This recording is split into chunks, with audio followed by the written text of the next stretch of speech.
Hello বন্ধুরা, কেমন আছো সবাই? আশা করি সবাই অনেক ভালো আছো।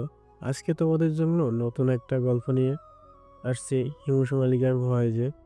তো গল্পটা কেমন হয়েছে কমেন্ট করে সবাই জানাবে। আর হ্যাঁ, একটা কথা, গল্পটা একজন লেখক আবুর পেজ থেকে নেওয়া। সবাই আবুর পেজটাকে ফলো করে দিবে।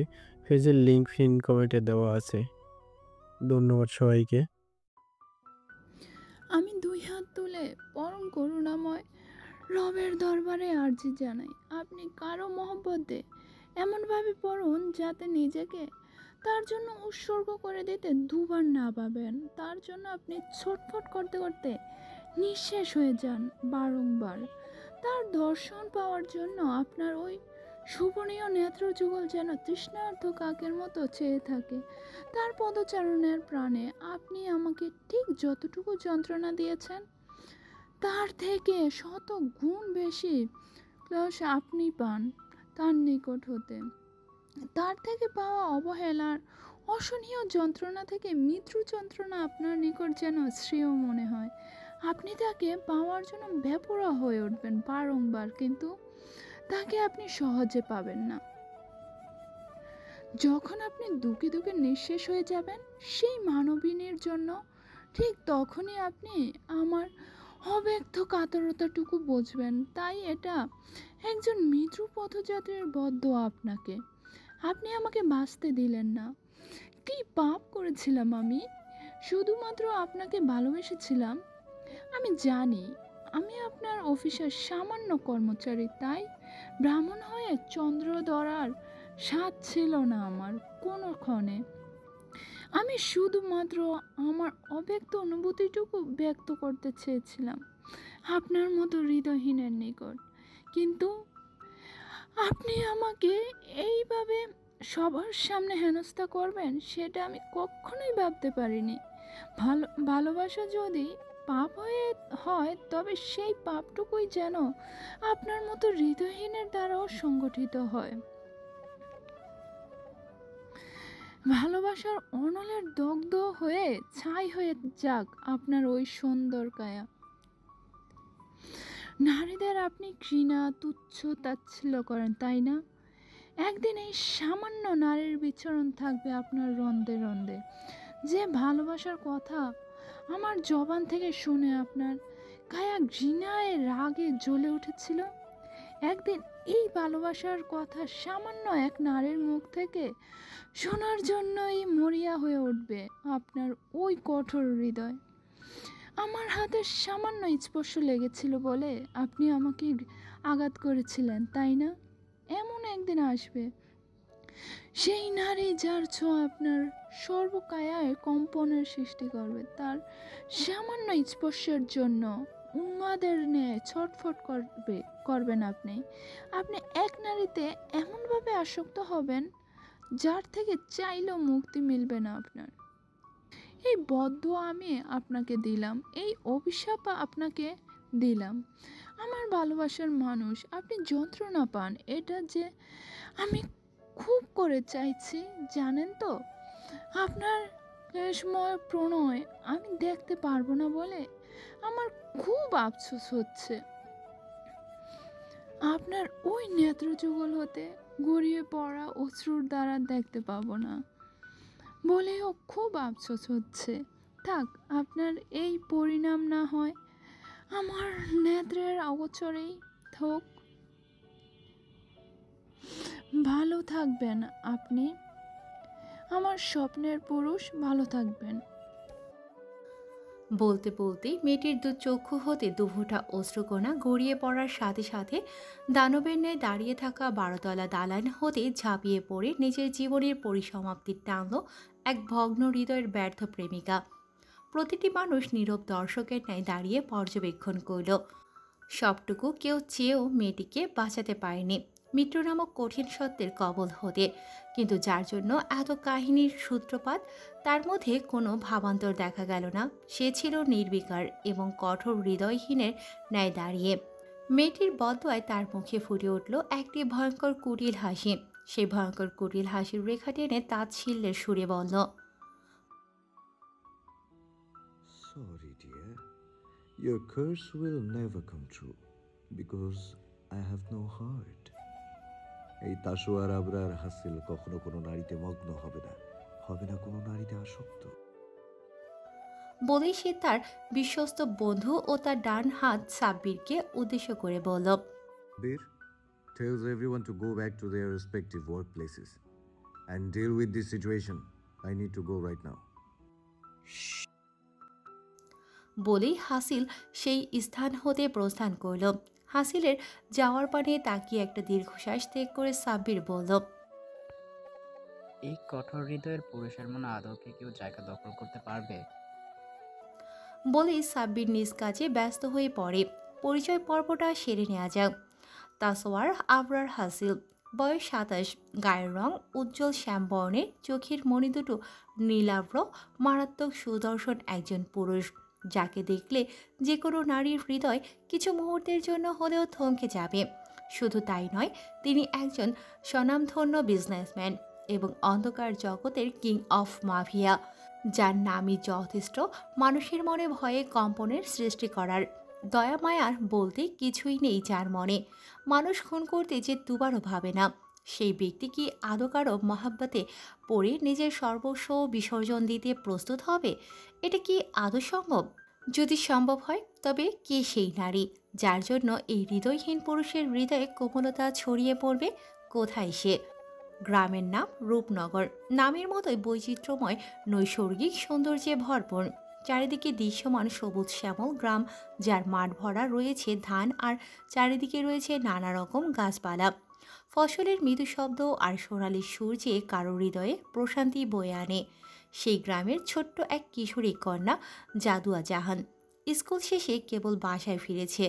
তখনই হঠাৎ আকস্মিকভাবে কেউ এসে সজোরে তার গালে ঠাস ঠাস করে দুটো চড় বসিয়ে দেয়।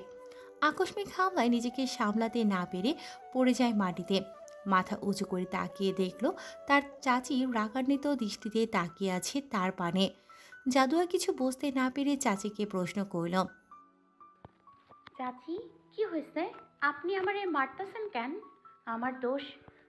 জাদুয়াকে আর কিছু বলতে না দিয়ে চাচি তার চুলের মুঠি ধরে দাঁড় করিয়ে বলতে লাগলো, ওই ছেমরি, এত দেরি কইরে যে স্কুল থেকে আইসোস, ঘরের কামগুলো কি তোর মা আইসা করব?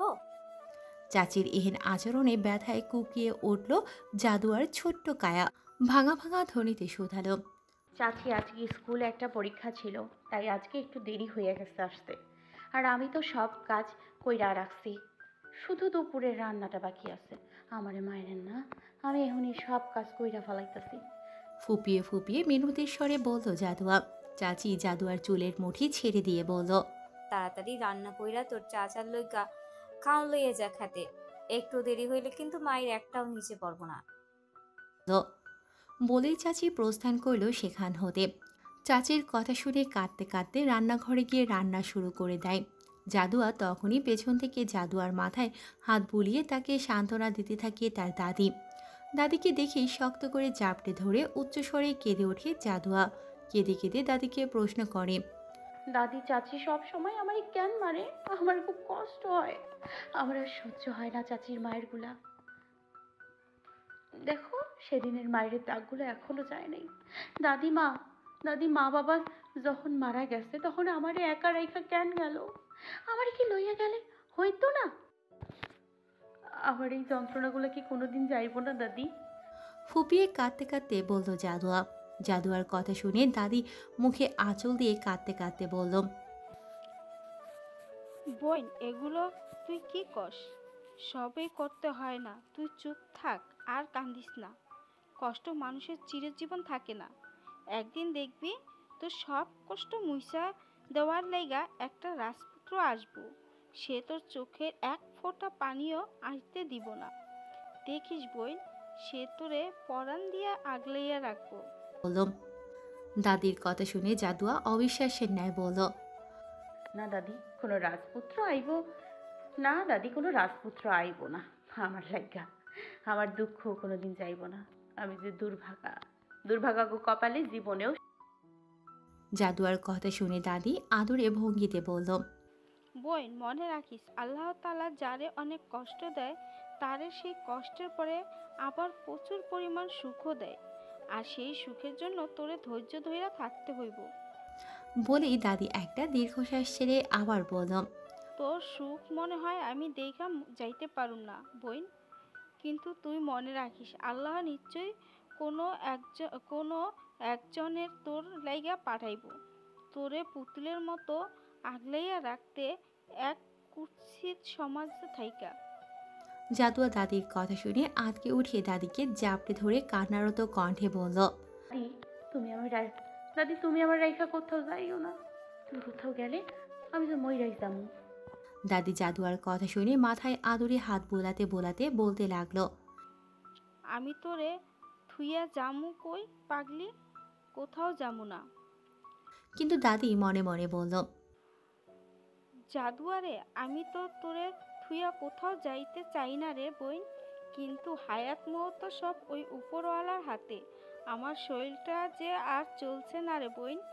মৃত্যুর আগে আমি শুধু আল্লাহর কাছে দোয়া করি তোর জীবনে যাতে আল্লাহ এমন কাউকে পাঠায় যে তোর লাইগা পুরা দুনিয়ার মানুষের লগে লড়াই করতে দুইবার ভাববো না। তোরে মানুষ যত দুঃখ দিছে তার থেকে 1000 গুণ সুখ যাতে আল্লাহ তোর কপালে দেয়, এই ফরিয়াদ করি আমি ওই দয়াময় রবের নিকট। এই সকল কথা ভাবতে ভাবতে দাদির চোখ দিয়ে অঝরে অশ্রু গড়িয়ে পড়তে লাগলো। সকল চিন্তা ভাবনার মধ্যেই চাচির ডাক পড়ল। চাচি চিৎকার করে ডেকে বলল, কিরে জাদুয়া, তোর হইছে? তাড়াতাড়ি করবি নাকি আমি আসমু? আমি আইলে কিন্তু ভালো হইবে না। তোর চাচা না খাইয়া বইসা রইছে, তাড়াতাড়ি খাউন লইয়া যা। চাচির চিৎকার শুনে জাদুয়া দাদিকে ছেড়ে তাড়াতাড়ি সব গুছিয়ে চাচির সামনে গিয়ে বলল, চাচি সব কিছু গোছানো হয়ে গেছে। আপনি একটু সুইটি আপুরে আমার সাথে যাইতে বলেন। আমার ওই দিক দিয়ে একা যাইতে ভয় লাগে না। জাদুয়ার কথা শুনে চাচি পারুল বেগম চোখ মুখ কুঁচকে বলে উঠলেন, তোর বুদ্ধি তো খারাপ না? তোর লগে আমার মাইয়ারে এই রৌদ্রের মধ্যে যাইতে দেই আর ওর শরীরের রং পুইরা কালা হইয়া যাক, তাই না? ভালো কলা কৌশল শিখাইছিস দেখি। চাচির কথায় জাদুয়া আতকে উঠে বলল, চাচি আপনি আমারে ভুল বুঝবেন না। আপনি তো জানেন নওয়াজ ভাই। পারুল বেগম জাদুয়াকে আর কোনো কথা বলতে না দিয়ে থুতনি চেপে ধরে বললেন, দেখি আমি এত কথা শুনতে চাই না। মায়ের না খাইতে চাইলে তো চাচার লইকা এখনই খাওন লইয়া যা। চাচির আচরণে জাদুয়ার ছোট্ট মন কুঠুরে কষ্টেরা ভিড় জমিয়ে দুমড়ে মুচড়ে দিল। অভিমানী চোখে আকাশের পানে তাকিয়ে নেত্রযুগল থেকে গড়িয়ে পড়া দুফোঁটা অশ্রুকণা মুছে চাচার জন্য খাবার নিয়ে রওনা হলো। এবার জাদুয়ার পরিচয় পর্বটা সেরে নেওয়া যাক। জাদুয়া জাহান, বয়স 16, উচ্চতা 5 ফিট 9, হাঁটু অবধি ঘন কালো রেশমের ন্যায় সিল্কি চুল, হলদিয়া পাখির মতো হলুদ ফর্সা রং তার। মুখমণ্ডলে যেন আল্লাহ তাআলার সকল মায়া ঢেলে দিয়েছেন। ওই মায়াময়ী মুখশ্রী যে কারো মনে দাগ টেনে দেওয়ার মতো। কালোমণির নেত্রযুগল থেকে অতীব সহজে চোখ ফেরানোর সাথে কারণেই এই নেত্রের গভীরতায় যে কেউ হারিয়ে যাবে বারংবার। তাই তো বাবা মা নাম দিয়েছেন জাদুয়া। কিন্তু হায়, ভাগ্যের কি নির্মম পরিহাস! মাত্র 6 বছর বয়সে রহস্যজনকভাবে মৃত্যু হয় বাবা মায়ের। সেই থেকে শুরু হয় জাদুয়ার কষ্টের জীবন। দাদি আগলে নেয় ছোট্ট জাদুয়াকে, কিন্তু চাচা চাচির অত্যাচারের মাত্রা যেন দিন দিন বেড়েই চলেছে। এই অত্যাচার সহ্য করে টিকে আছে জাদুয়া। চাচার জন্য খাবার নিয়ে যাওয়ার সময় পথিমধ্যে হঠাৎই রক্তমাখা একটি ছেলে জাদুয়ার পায়ের সামনে এসে পড়ল। জাদুয়া ভয়ে আতকে উঠে চোখ মুখ খিচে স্থির হয়ে দাঁড়িয়ে পড়ল সেখানেই। তখনই একটি পরিচিত কণ্ঠস্বর কর্ণগোচর হতে চোখ খুলে তাকালো জাদুয়া। দেখতে পেল তার সামনে দাঁড়িয়ে আছে চেয়ারম্যানের বখাটে নেশাখোর ছেলে নওয়াজ উদ্দিন। মুখে তার ভয়ঙ্কর কুটিল হাসি। মোহগ্রস্তের ন্যায় জাদুয়ার পানে তাকিয়ে থেকে বলল, কিরে বুলবুলি পাখি আমার, ভয় পাইছস? ভয় পাইছ না জান? দেখ এই পোলাটা না তোরে প্রেমের প্রস্তাব দিছিল। দেখ আমি ওর কি হালত করছি। হালাই বাইচা থাকলে আর তোর দিকে তাকাইবো না। বলে উচ্চস্বরে হেসে ওঠে নওয়াজ। রক্তাক্ত ছেলেটিকে এলোপাথারি আঘাত করতে থাকে। এই সকল ঘটনা দেখে ভয়ে শিউরে ওঠে, সর্বাঙ্গে কম্পনের সৃষ্টি হয় জাদুয়ার। নিঃশ্বাস আটকে আটকে আসে। জাদুয়ার মনে পড়ে যায় ছোটবেলার দেখা তার বাবা মায়ের রক্তাক্ত লাশ দুটোর কথা। কাঁপা কাঁপা গলায় চিৎকার করে বলে উঠল জাদুয়া। নওয়াজ ভাই থামুন, মইরা যাবো তো উনি, ওনারে আর মাইরেন না। জাদুয়ার কথা শুনে হাঁপাতে হাঁপাতে নওয়াজ জাদুয়ার কাছে এসে বলল, বাহ, আমার বুলবুলির মুখে দেখি কথা ফুটছে, কিন্তু বুলবুলি ওরে তো একটা শিক্ষা দিতেই হইব। ওরও তো বুঝতে হইব ও এই নেওয়াজের বুলবুলির দিকে চোখ দেওয়ার দুঃসাহস দেখাইছে। তুমি যে শুধু আমার সেটা তো ওরে বুঝাইতে হইব, তাই না? নওয়াজের এহেন বাক্য আলাপে কাঁপা কাঁপা কণ্ঠে জাদুয়া বলল, নওয়াজ ভাই, আমি আপনার না, আমি আপনারে কতবার বলছি আমি আপনারে ভালোবাসি না, আমি আপনারে বাকি কথাটুকু বলার সময় জাদুয়ার চোখ পড়ল অগ্নিশিখার ন্যায় রূপ ধারণ করা নওয়াজের চোখের পানে। সাথে সাথেই স্তব্ধ হয়ে গেল জাদুয়া। জাদুয়ার কথা শুনে নওয়াজ একদম জাদুয়ার নিকটে এসে বলল, বুলবুলি, তুমি আমারে ভালোবাসো আর ঘৃণা করো, তাতে আমার কিছুই যায় আসে না। একটা কথা মনে রাখো, তুমি আমারই হইবা। বলেই নওয়াজ যখন জাদুয়ার শরীরে হাত দিতে যাবে তখনই জাদুয়ার চাচার জন্য নিয়ে যাওয়া খাবারের বাটি ফেলে সেই স্থান থেকে বাড়ির দিকে দৌড়ে ছুটে যায়। জাদুয়ার যাওয়ার মানে তাকিয়ে উচ্চস্বরে হেসে নওয়াজ চিৎকার করে বলে ওঠে, বুলবুলি, আমার থেকে পালাইতে গিয়ে আবার আমার থেকে ভয়ঙ্কর কারো পাল্লায় পড়ো না। বলেই আবার নিচু স্বরে মুখের থেকে চুচু ধ্বনি বের করে বলল, আমি তোমার জীবনে আর কাউরেই আসতে দিব না। এমন সময় হয়েছে তোমারে আমার কইরা নেওয়ার। তোমারে আমার করতে সোজা আঙুলে যদি কাজ না হয় তাইলে দরকার হলে আঙুল বাঁকা করুম, কিন্তু তোমারে আমার কইরেই ছাড়মো। বলেই নওয়াজ নিজের বাড়ির দিকে রওনা হলো। আমেরিকার রাজধানী ওয়াশিংটনে একটি অন্ধকারাচ্ছন্ন বৃহৎ রুমে হাত পা মুখ বাঁধা অবস্থায় আছে একজন মধ্যবয়স্ক পুরুষ এবং একজন সুন্দরী বিদেশি রমণী। তারা নিজেদের ছোটানোর জন্য ছটফট করছে। ঠিক তখনই তারা তাদের সামনে কারো উপস্থিতি টের পেয়ে নিশ্চল হয়ে যায়। তখনই কেউ এসে তাদের চোখ মুখের কাপড় খুলে দেয়। মধ্যবয়স্ক লোকটি তার সামনে দাঁড়িয়ে থাকা ভয়ঙ্কর সুদর্শন পুরুষটিকে দেখে আঁতকে উঠে কাঁপতে শুরু করে। সে বুঝে গেছে আজ তাকে আর কেউ বাঁচাতে পারবে না। তারপরও সে কাঁপা কাঁপা স্বরে উচ্চারিত করল একটি নাম। তখনই লেদার জ্যাকেট, ব্লু জিন্স ও বুট পরা রিভলভার হাতে দাঁড়িয়ে থাকা সুদর্শন পুরুষটি মুখে শাহাদাত আঙুল নিয়ে বলে উঠল, একদম চুপ। তুই কি জানিস না আমার নাম কারো মুখে নেই, আমি পছন্দ করি না। Just hate that man. Sorry sir, আর এরকম হবে না। আরে রিল্যাক্স, আমিও জানি আর এরকম হবে না। কি করে হবে বল? পরবর্তী ভুল করার জন্য তো তুই বেঁচেই থাকবি না। হাসিলের কথা শুনে লোকটি ভয় মিশ্রিত কাকুতি ভরা কণ্ঠে বলল, সরি, আমি ভুল করেছি, আর জীবনেও এরকম করব না। আমাকে মাফ করে দিন। আমি লোভে পড়ে আপনার সাথে বিশ্বাসঘাতকতা করেছি। আমাকে ক্ষমা করে দিন স্যার। স্যার, আমার কিছু হলে আমার বউ বাচ্চাকে দেখার মতো আর কেউ থাকবে না। লোকটির কথা শুনে হাসিল একটা ভয়ঙ্কর হাসি দিয়ে বলল, এত বছর আমার সাথে ছিলি, তারপরও এটা বুঝলি না? এই তাসওয়ার আবরার হাসিল কোনোদিনও কাউকে ক্ষমা করে না, আর বিশ্বাসঘাতকদের তো কখনোই না। তুই কি ভেবেছিস আমার ইনফরমেশন তুই অন্যজনকে দিবি আর আমি সেটা বুঝবো না? Do I look like a fool? নিজের স্ত্রীর কথা ভাবছিস? ভাবিস না। তুই মরলে তার কিছুই আসবে না, যাবে না। সে ঠিক নতুন কাউকে জুটিয়ে নেবে। মেয়ে মানুষ তো। বলেই হাসিল লোকটিকে আর কোনো কথা বলতে না দিয়ে বক্ষ পিঞ্জর বরাবর অনবরত শুট করল রিভলভার দিয়ে। মুহূর্তেই লোকটি নিস্তেজ হয়ে লুটিয়ে পড়ল মৃত্যুর কোলে। এতক্ষণে ঘটে যাওয়া সকল ঘটনা দেখে বাকরুদ্ধ হয়ে গেল বন্দিদশায় থাকা বিদেশি সুন্দরী রমণীটি। সে যেন এই সুদর্শন মুখটির সাথে এতক্ষণে ঘটে যাওয়া হিংস্রতার সাথে কোনো মিলই খুঁজে পাচ্ছে না। রমণীটি মনে সাহস চুকিয়ে ভয়ে ভয়ে প্রশ্ন করল, Let me go, please. What have I done? I didn't even chat on you. So, why you tee me up? আমাকে যেতে দিন। আমি কি করেছি? আমি আপনার সাথে প্রতারণাও করিনি।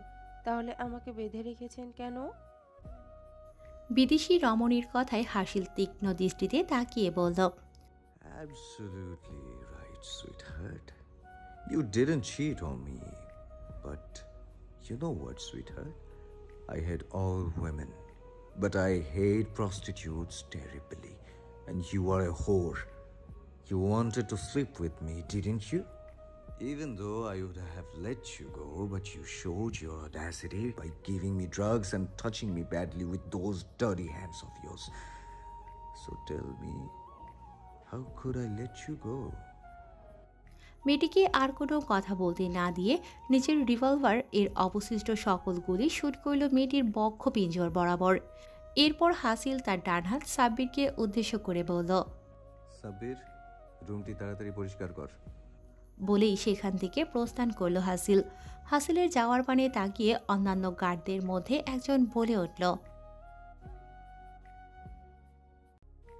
অন্য গার্ড বলে উঠল, আরে স্যারের তো হাট নাই, তাই সে সকলের হাটেই শ্যুট করে। এটা শুনে বাকি গার্ডরা হেসে ওঠে। এ সকল কাহিনী দেখে সাব্বির দৃষ্টি তীক্ষ্ণ করে গর্জে উঠে বলল, নিজেদের কাজ কর তোরা, এমন যাতে না হয় পরবর্তী টার্গেট তোরা হয়ে যাস। সাব্বিরের কথা শুনে সকলের মুখের হাসি উবে যায়। যে যার কাজে মনোযোগী হয়। রূপনগর গ্রাম। জাদুয়া হাঁপাতে হাঁপাতে বাড়ি পৌঁছে গিয়ে এক গ্লাস পানি নিয়ে সবটুকু খেয়ে জোরে জোরে নিঃশ্বাস নিতে লাগলো। জাদুয়াকে এমন অবস্থায় দেখে পারুল বেগমের ভ্রু কুঁচকে এলো। সে কিছু জিজ্ঞেস করতে যাবে, তখনই বাড়ির উঠোন থেকে জাদুয়ার চাচা রহিম মিয়া রাগান্বিত স্বরে ডেকে বলল, বাড়ির সবাই কি মরছে নাকি? বেলা কত হয়েছে সে খেয়াল কি কারো আছে? এখন পর্যন্ত আমার খাবারটা লইয়া কারো যাওয়ার মুরাদ হয় নাই। রহিম মিয়ার কথা পারুল বেগমের কর্ণগোচর হতেই ভয়ঙ্কর রাগান্বিত দৃষ্টিতে জাদুয়ার পানে চেয়ে হুট করে জাদুয়ার চুলের মুঠি ধরে টানতে টানতে বাহিরে নিয়ে সজোরে রহিম মিয়ার পায়ের সামনে ধাক্কা দিয়ে ফেলে দিল। জাদুয়া ব্যথায় কুকড়ে উঠে ও মাগো বলে চিৎকার করে উঠল। এতে পারুল বেগম আরও রেগে গিয়ে কয়েকবার সজোরে চপেটাঘাত করল জাদুয়ার কোমল গায়ে। তারপর রহিম মিয়াকে উদ্দেশ্য করে রেগে গিয়ে বলল, আপনি আমার উপর রাগ হইয়ে না, এই মাইয়ার দিয়া খাওয়ান পাঠাইছি অনেক আগেই, কিন্তু আপনার জন্য খাওয়ান লইয়া যায় নাই। দেখেন কোন পোলার লগে লাইন মাইরা আইছে, চরিত্রহীন মাইয়া কোথাকার। চাচির কথা শুনে জাদুয়া ঘৃণায় রাগে বলে উঠল, চাচি মিথ্যা কথা বলেন কেন? আল্লাহর দোহাই লাগে আপনি আমার চরিত্র নিয়ে একটাও বাজে কথা কইয়েন না। চাচা আমি বলতেছি কি হয়েছে, আমি যখন খাবার নিয়ে যাইতাছিলাম তখন নওয়াজ ভাই। ঠাস। জাদুয়ার বাকি কথা শেষ করতে না দিয়ে রহিম মিয়া নির্দয়ের মতো চপেটাঘাত করতে করতে বলল, তোর সাহস কি কইরা হয়? তুই তোর চাষির মুখে মুখে কথা বলস, নিজের দোষ ঢাকতে তর্ক করস। তোর লইগা আমি এখন পর্যন্ত না খাইয়া রয়েছি। বলেই হাতের সামনে পাওয়া একটি লাঠি দিয়ে অমানুষের ন্যায় আঘাত করতে থাকলো জাদুয়ার ছোট্ট কায়ায়। ব্যথা সহ্য করতে না পেরে জাদুয়া কান্নারত কণ্ঠে ডাকতে লাগলো দাদিকে, দাদি, ও দাদি, আমারে বাঁচাও, আমার আর সহ্য হইতাছে না, আমারে বাঁচাও তুমি। জাদুয়ার করুণ কণ্ঠস্বর দাদির কর্ণগোচর হতে ঠক ঠক আওয়াজে লাঠিতে ভর দিয়ে তড়িৎ গতিতে জাদুয়ার কাছে এসে চাপটে ধরে জাদুয়াকে রহিম মিয়াকে উদ্দেশ্য করে বলল, বাজান ও বাজান, মাইয়াডারে আর মারিস না, আর মারিলে মাইয়াডা তো মইরা যাইব। মায়ের কথায় রহিম মিয়া বলল, আম্মা আপনি সরেন এইখান থেইকা। ওর সাহস কেমনে হয় মুখে মুখে কথা কোয়ার? এখন মুখে মুখে কথা কোয়া শুরু করছে, কিছু না কইলে পরে আবার অনেক কিছু করব। আপনি সরেন ওর সামনে থাইকা। আমাগোটা খাইয়া আমার গোডো কইরা আমাগো লইয়ে জবান চালায়। ওরে তো আমি আজকে। রহিম মিয়াকে বাকি কথা বলতে না দিয়ে দাদি রহিমা খাতুন বললেন, ও তোকোটা খায় না, না তোকোটা পরে। ওর বাপ মার যেই সম্পত্তি তোরা নিছিস তার বিনিময়ে তোরা ওরে খাওয়াইছিস। আমার মুখের জবান আর বাইর করিস না, আমি যদি বলা শুরু করি তোরা শুনতে পারবি তো? রহিমা খাতুনের এরূপ দেখে রহিম মিয়া আর কোনো কথা না বাড়িয়ে বাড়ির ভিতর চলে গেল। এই সকল ঘটনা দেখে পারুল বেগম ফুঁসতে ফুঁসতে বলল, দেখ মনে কয়দিন আগলাইয়া রাখতে পারেন আপনার নাতিন রে। বলে ক্রুদ্ধ পায়ে স্থান ত্যাগ করলেন পারুল বেগম। দাদি ক্রন্দনরত নাতনির পানে চাইলেন। নাতনির এহেন হালাত দেখে মনে হলো তার কলিজাটা কেউ টেনে হিঁচড়ে বের করে দিয়েছে। সে জাদুয়াকে কক্ষে নিয়ে খাটে শুইয়ে দিয়ে জাদুয়ার শরীরের কামিজটা পিঠের উপরে ওঠাতেই আটকে উঠে বললেন, হায় আল্লাহ, কি অবস্থা হয়েছে পিঠের, খুব ব্যথা করছে বই। কেঁদে উঠে বললেন। জাদুয়া দাদির পানে ব্যথাতুর করুণ দৃষ্টিতে তাকিয়ে বলল, জি দাদি, অনেক ব্যথা করতেছে, আমি আর সহ্য করতে পারতেছি না। আমার ব্যথাটা তুমি একটু কমাইয়া দাও দাদি, আমার আর সহ্য হইতেছে না। নাতনির মুখে এহেন ব্যথাতুর বাক্য শুনে কান্নারত হাতে একটি মলম নিয়ে জাদুয়ার পাশে বসে আলতো হাতে ব্যথাতুর স্থানগুলোতে মলম লাগিয়ে প্রশ্ন করল, জাদুয়া, আজকে কি হয়েছে? তুই রহিমের লাইকা খাওয়া নিয়ে গিয়াও খাওয়ান দিয়া আইরি কেন? দাদির প্রশ্ন শুনে জাদুয়া দাদির পানে করুণ দৃষ্টিতে তাকিয়ে মধ্যাহ্নে ঘটে যাওয়া সকল ঘটনা দাদিকে খুলে বলল। সকল ঘটনা শুনে দাদি বিচলিত কণ্ঠে শুধালেন, জাদুয়া, একলা কোথাও যাবি না তুই। নওয়াজ পোলাটা ভালো না, ওর থেকে যত সম্ভব দূরে থাকবি। প্রয়োজন হয় আর স্কুলে যাওয়া লাগবো না, যেখানেই যাবি আমার সাথে নিয়ে যাবি, বুঝলি? স্কুলে না যাওয়ার কথা শুনে দুঃখ ভরা ক্রান্ত চোখে তাকিয়ে থেকে না যাওয়া সত্ত্বেও দাদির কথায় সম্মতি জানালো জাদুয়া। অন্যদিকে নওয়াজ বাড়ি পৌঁছে বাবাকে উদ্দেশ্য করে বলল, বাবা, আমি বিয়া করতে চাই। ছেলের এহেন কথা চেয়ারম্যান সাহেবের শ্রবণ ইন্দ্রিয়তে পৌঁছতেই তিনি তড়িৎ গতিতে শুধালেন, আরে বা, এটাই তো ভালো খবর শুনাইলা বাবা। আমরাও তো এটাই চাই, তুমি সব আজে বাজে কাজ সাইডা সংসার করো। তা মেয়েটা কে? নওয়াজ বাবার কথা শুনে মুখে একটু লজ্জার বাবা, মায়াডারে তুমি চেনো, রহিম চাচার ভাই যে জাদুয়ারে আমি বিয়া করতে চাই। ছেলের কথা শুনে চেয়ারম্যান সাহেবের কাশি উঠে গেল। কাশতে কাশতে সে বলল, বাবা, অতটুকু মাইয়ারে তুমি বিয়া করতে চাও? আর তাছাড়া রহিম মিয়া কি রাজি কেন হইব? হইব না? আমি কি দেখতে খারাপ নাকি টাকা পয়সা কম আছে? ছেলের কথা শুনে চেয়ারম্যান সাহেব 32 পাটি দাঁত বের করে বলল,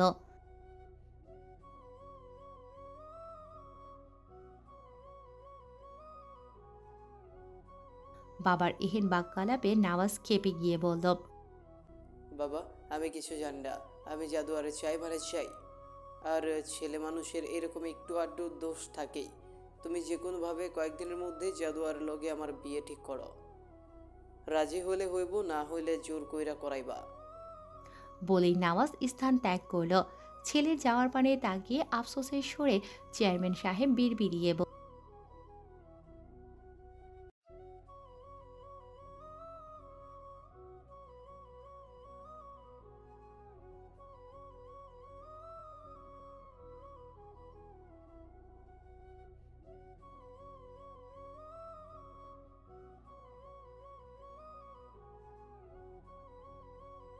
বলতেই চেয়ারম্যান সাহেবের সামনে এসে দাঁড়ালো তার স্ত্রী ফাতেমা বেগম।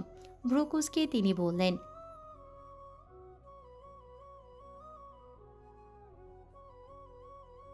ফাতেমা বেগমের ডাকে সম্বিত ফিরে পেল চেয়ারম্যান সাহেব। স্ত্রীর পানে চেয়ে আবারও বিড়বিড়িয়ে বলল, আবারও কি বিড়বিড় করতেছো? হ্যাঁ? চমকে উঠে চেয়ারম্যান সাহেব আমতা আমতা করে ছেলের বলে যাওয়া সকল ঘটনা খুলে বললেন ফাতেমা বেগমকে। ফাতেমা বেগম শুনে খুশি হয়ে বললেন, এটা তো খুব ভালো কথা। আমার ছেলে যখন ওই মাইয়ারে বিয়া করতে চাইছে, তখন ওই মাইয়াই আমার ছেলের বউ হইব। আর রাজি হইব না মানে? আমার ছেলের মতো ছেলে ওই 10 গ্রামে ঘুরেও কেউ পাইব নাকি? আর পোলা মানুষের একটু একটু দোষ থাকবই। আর আমার পোলাই কি কোনো মাইয়ার কাছে গেছে নাকি? এই সকল মাইয়া আমার পোলার কাছে আটকে টাকা পয়সার রূপ দেখা বশ করতে। যখন দেখলো বশ করতে পারে নাই, তখন মিথ্যা বদনাম লটাইছে আমার নিষ্পাপ ছেলের নামে। আপনি কালকে সকালে তৈরি থাকেন, কাইলি আমরা জাদুয়ার জন্য বিয়ের প্রস্তাব নিয়ে যাব। ফাতেমা বেগমের কথা শুনে চেয়ারম্যান সাহেব মনে মনে বললেন,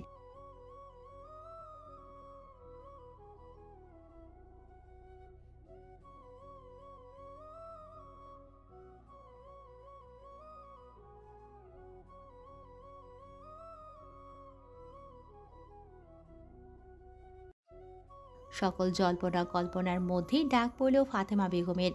নিজের কল্পনার ইতি টেনে তিনি ফাতেমা বেগমকে জিজ্ঞেস নিষ্পাপ আমাদের ছেলে, নিষ্পাপ। আমি বিশ্বাস করি না। ও যদি নিষ্পাপ হয় তাহলে মনে করবো। রাত বা রাত্রি সময়ের একটি অংশ, যা দিগন্তের সমান্তরাল থেকে সূর্য ডুবে যাবার পর থেকে শুরু হয়। গোধূলি লগ্ন বা ঈষৎ অন্ধকার হবার মাধ্যমে রাত তার আবির্ভাবের কথা বিশ্ববাসীকে জানান দেয়। এই রাত কারো জন্য হয় সুখকর, আবার কারো জন্য হয় দুঃখকর নির্ঘুম রাত্রি। সর্বাঙ্গে অসহ্য যন্ত্রণা নিয়ে পুরো রাত নিদ্রাহীনভাবে কাটিয়ে দেয় জাদুয়া। অসহ্য যন্ত্রণার পর কিছুটা সময়ের জন্য নিদ্রাভর করেছিল তার নেত্রযুগলে। তখনই দূরের মসজিদ থেকে ভেসে আসলো সুমধুর আজানের ধ্বনি। সকল যন্ত্রণা ভুলে বিছানা ত্যাগ করল জাদুয়া। পুকুরে এসে অজু করে দাদির জন্য অজুর পানি নিয়ে দাদিকে জাগ্রত করল ঘুম থেকে। অতঃপর দুজনে মিলে ফজরের সালাদ আদায় করে নিল। সালাদ আদায়ের পর জাদুয়া গতকালের বাসি থালা বাসন নিয়ে ধৌত করতে গেল পুকুর পাড়ে। সেখানে গিয়ে দেখল তার বান্ধবী খুশি মনমরা হয়ে বসে আছে। জাদুয়া একটু অবাক হয়ে প্রশ্ন করল, কিরে কিরে খুশি, তুই এইভাবে এই জায়গায় বসে আছিস কেন? কি হয়েছে? জাদুয়ার কথায় খুশি কষ্টমাখা চাহনি নিয়ে বলল, জানোস জাদুয়া ময়নাবু কালকে রাতে গলায় ফাঁসি দিয়া আত্মহত্যা করছে। খুশির কথা শুনে জাদুয়া ভীতিগ্রস্ত হয়ে বলল, কি কস তুই? তার সাথে তো আমরা সেই দিনও কথা কইলাম। উনি এই রকমটা কেন করলো জানোস কিছু? জানি, সবাই বলা বলি করতাছিল ময়নাবু নাকি গর্ভবতী আছিল। উনি যারে ভালোবাসে তারে সব জানানোর পর সে নাকি তারে গ্রহণ করতে অস্বীকার করে, তাই উনি নিজের জীবন দিয়ে দিছে। তাইলে ময়নাবুর বাবা মা ওই ছেলের নামে পুলিশের কাছে বিচার দেয় না কেন? খুশি জাদুয়ার দিকে তাকিয়ে বলল, তুই জানোস ছেলেটাকে? নওয়াজ ভাই। জাদুয়া ভয়ে চিৎকার করে বলে উঠল, কি? এই কথাটা ওইখানকার উপস্থিত থাকা সবাই বলতাছিল। নওয়াজ ভাই চেয়ারম্যানের পোলা, টাকা পয়সার অভাব নাই তাগো। তার নামে কিছু করতে গেলে ওনারা শান্তিতে এই গ্রামেও থাকতে পারবো না, তাই আর কিছু করব না তারা। খুশির কথায় জাদুয়া ভয়ে থরথর করে কাঁপতে কাঁপতে দাদির কাছে চলে এসে দাদির কোলে মাথা রেখে গুটিসুটি হয়ে শুয়ে পড়ল। জাদুয়ার এরকম হালাত দেখে রহিমা বেগম চিন্তিত স্বরে প্রশ্ন করলেন, কিরে জাদুয়া, কি হয়েছে? তুই এমন করতাছস কেন? জাদুয়া মাথার উঁচু করে দাদির পানে তাকিয়ে থেকে খুশির বলা সকল কথা দাদিকে বলল। দাদি সকল ঘটনা শুনে বলল, ও আর নতুন কি, ও যে কত মেয়ের জীবন নষ্ট করছে তার কোনো ইত্যাই নাই। দাদির কথায় জাদুয়া অসহায় স্বরে বলল, দাদি, ময়নাবু তো জানতো নওয়াজ ভাই অনেক খারাপ, তারপরেও তিনি কেন ওনারে ভালোবাসতে গেলেন? জাদুয়ার কথায় দাদি একটি দীর্ঘশ্বাসের হাসি হেসে বলল, বইন রে, ভালোবাসা যে ভালো খারাপ দেখা হয় না, মনে সে যে কারো নিয়ন্ত্রণ থাকে না। যদি মনে নিয়ন্ত্রণ রাখা যাইতো তাহলে দুনিয়াতে কোনো মানুষ ভুল মানুষের ভালোবাসতো না। এই যেন তোর মা কত বড় লোকের মাইয়া আসিল, কিন্তু দেখ ভালোবাসার কারণে এই কুড়ের ঘরে সব বিসর্জন দিয়ে চইলা আইছিল। তুই তো জানোসই। জানি, আমার বাবার সাথে কারোর তুলনা হয় না। বাবাও আম্মুরে অনেক ভালোবাসছিল, কিন্তু ভালোবাসা খুব খারাপ দাদি, আমি কাউরে ভালোবাসবো না। জাদুয়ার কথা শুনে মুস্কি হাসি দিয়ে রহিমা খাতুন বললেন, ভালোবাসা খারাপ না, তয় প্রেম খারাপ। প্রেমের কারণে মানুষ নিজের অজান্তেই বড় বড় ভুল কইরা বসে। আর তুই ভালোবাসবি না কেন? বিয়ের পর অবশ্যই তুই তোর জামাইরে ভালোবাসবি। না দাদি, আমি কাউরে ভালোবাসবো না, আমার জামাইরেও না। বুঝছি, দেখা যাইব এখনই তুই নিজে থেকেও বেশি কাউরে ভালোবাসা থাকবি। যা এখন কথা না কইয়া কাজ কর গিয়া, আর তা না হইলে তো তোর চাচির চিৎকারে ঘরে থাকা যাইব না। দাদির কথা শুনে জাদুয়া তড়িৎ বেগে গিয়ে বাড়ির কাজে লেগে পড়ল। এরই মধ্যে রহিম মিয়া হন্তদন্ত হয়ে ঘরে এসে পারুল বেগমের উদ্দেশ্যে বলল, আরে চেয়ারম্যান সাহেব আর ওনার বউ আইছে, তাড়াতাড়ি ওনাকেও খাতির যত্নের ব্যবস্থা করো। রহিম মিয়ার কথা শুনে পারুল বেগম ভ্রুকুটি করে প্রশ্ন করল, ওনারা আবার কি মনে কইরা আমাকে বাড়িতে এলো? চলো তো গিয়া দেখি। সেখানে গিয়ে রহিম মিয়া ও পারুল বেগম জানতে পারলেন তারা নওয়াজের জন্য জাদুয়ার বিয়ের প্রস্তাব নিয়ে এসেছেন। এহেন কথা পারুল বেগমের কর্ণপাত হতেই তিনি নানা ধরনের অজুহাত দেখিয়ে বিয়েতে না সম্মতি জানাচ্ছিলেন। কি ভাবছেন নওয়াজ খারাপ ছেলে দেখে তিনি না করছিলেন? একদমই না। তিনি ভাবলেন এতিম মেয়ে হয়েও এত বড় পরিবারের বউ হবে জাদুয়া, তাতে তাদের কী লাভ, তাই তিনি অসম্মতি জানাচ্ছিলেন বিয়েতে। কিন্তু কথার মোড় ঘুরল তখন, যখন ফাতেমা বেগম বললেন, তোমরা যদি এই বিয়াতে রাজি হও তাইলে তোমাগো আমি 5 লাখ টাকা দিব, যা দিয়া তুমি তোমার মাইয়ারে ধুমধাম কইরা ভালো জায়গায় বিয়া দিতে পারবা। এতগুলো টাকার কথা শুনে রহিম মিয়া ও পারুল বেগমের তৎক্ষণাৎ রাজি হয়ে গেলেন বিয়ের জন্য। কিন্তু রহিমা খাতুন সকল ঘটনা দেখে রাগে গর্জে উঠে বললেন, এই বিয়ে আমি কোনোদিনও হইতে দিব না। আপনাগো সাহস কেমনে হয় আপনার এই দুশ্চরিত্রা ছেলের লগে আমি আমার ফুলের মতো নিষ্পাপ নাতনির বিয়া দিমু কি কইরা ভাবলেন আপনারা? আমি বাচ্চা থাকতে এই বিয়া কোনোদিনও হইতে দিব না। রহিমা খাতুনের কথা শুনে ফাতেমা বেগম পারুল বেগমের উদ্দেশ্যে বললেন, তা আপনারও কি এই কথা? শাশুড়ির দিকে তীক্ষ্ণ দৃষ্টিতে তাকিয়ে পারুল বেগম বললেন, আরে না আপা, আপনি বুড়া মানুষের কথা ধইলেন না। উনি কইলেন হইব নাকি? ওনার কথায় কে গুরুত্ব দিব? আপনি নিশ্চিন্ত থাকেন, নওয়াজ বাবার লোকে এই বিয়া হইব জাদুয়ার। আপনি শুধু টাকাটা ঠিক মতো দিলেই হইব। তাইলে এই কথাই রইল, পরশুদিন অর্থাৎ শুক্রবার আমরা জাদুয়ারের বউ হিসেবে ঘরে তুলব। রহিম মিয়া ও পারুল বেগম খুশিতে গদগদ হয়ে বলে উঠলেন, জি আমরা রাজি। চেয়ারম্যান সাহেবেরা বাড়ি থেকে বের হতেই রহিমা খাতুন ছেলে এবং ছেলের বউয়ের সাথে নানা ধরনের তর্কে লিপ্ত হলো, কিন্তু এতে কোনো ফয়দা হলো না। তারা নিজেদের কথায় অনড়। নওয়াজের সাথে তারা জাদুয়ার বিয়ে দিয়েই ছাড়বে। রহিমা বেগম চেয়েও কিছু করতে পারলেন না। হতাশ হয়ে নিজের রুমে প্রবেশ করতেই দেখলেন খাটের ওপর বসে জাদুয়া ভয়ে অনবরত কান্না করে চলেছে। জাদুয়াকে এমন অবস্থায় দেখে রহিমা খাতুন তড়িৎ গতিতে জাদুয়ার সম্মুখে এসে বুকের সাথে চাপড়ে ধরলেন। ভয়ে ভয়ে কান্না মিশ্রিত কণ্ঠে জাদুয়া দাদিকে বলল, দাদি, আমি এই বিয়ে করতে চাই না। তুমি কিছু একটা করো, আমি মইরা যাবো, তারপরে ওনারে বিয়ে করবো না।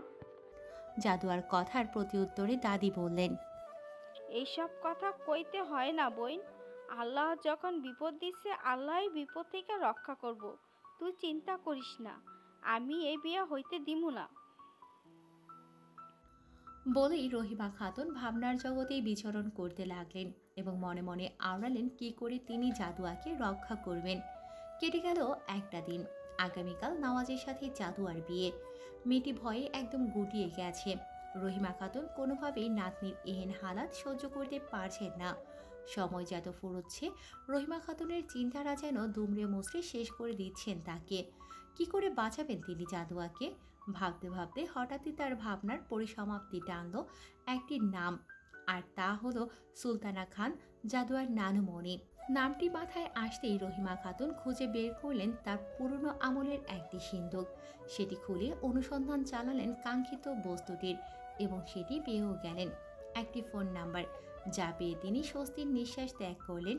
কিন্তু হঠাৎই খেয়াল হলো এত বছর হয়ে গেছে, নাম্বারটি কি এখনও খোলা পাবেন?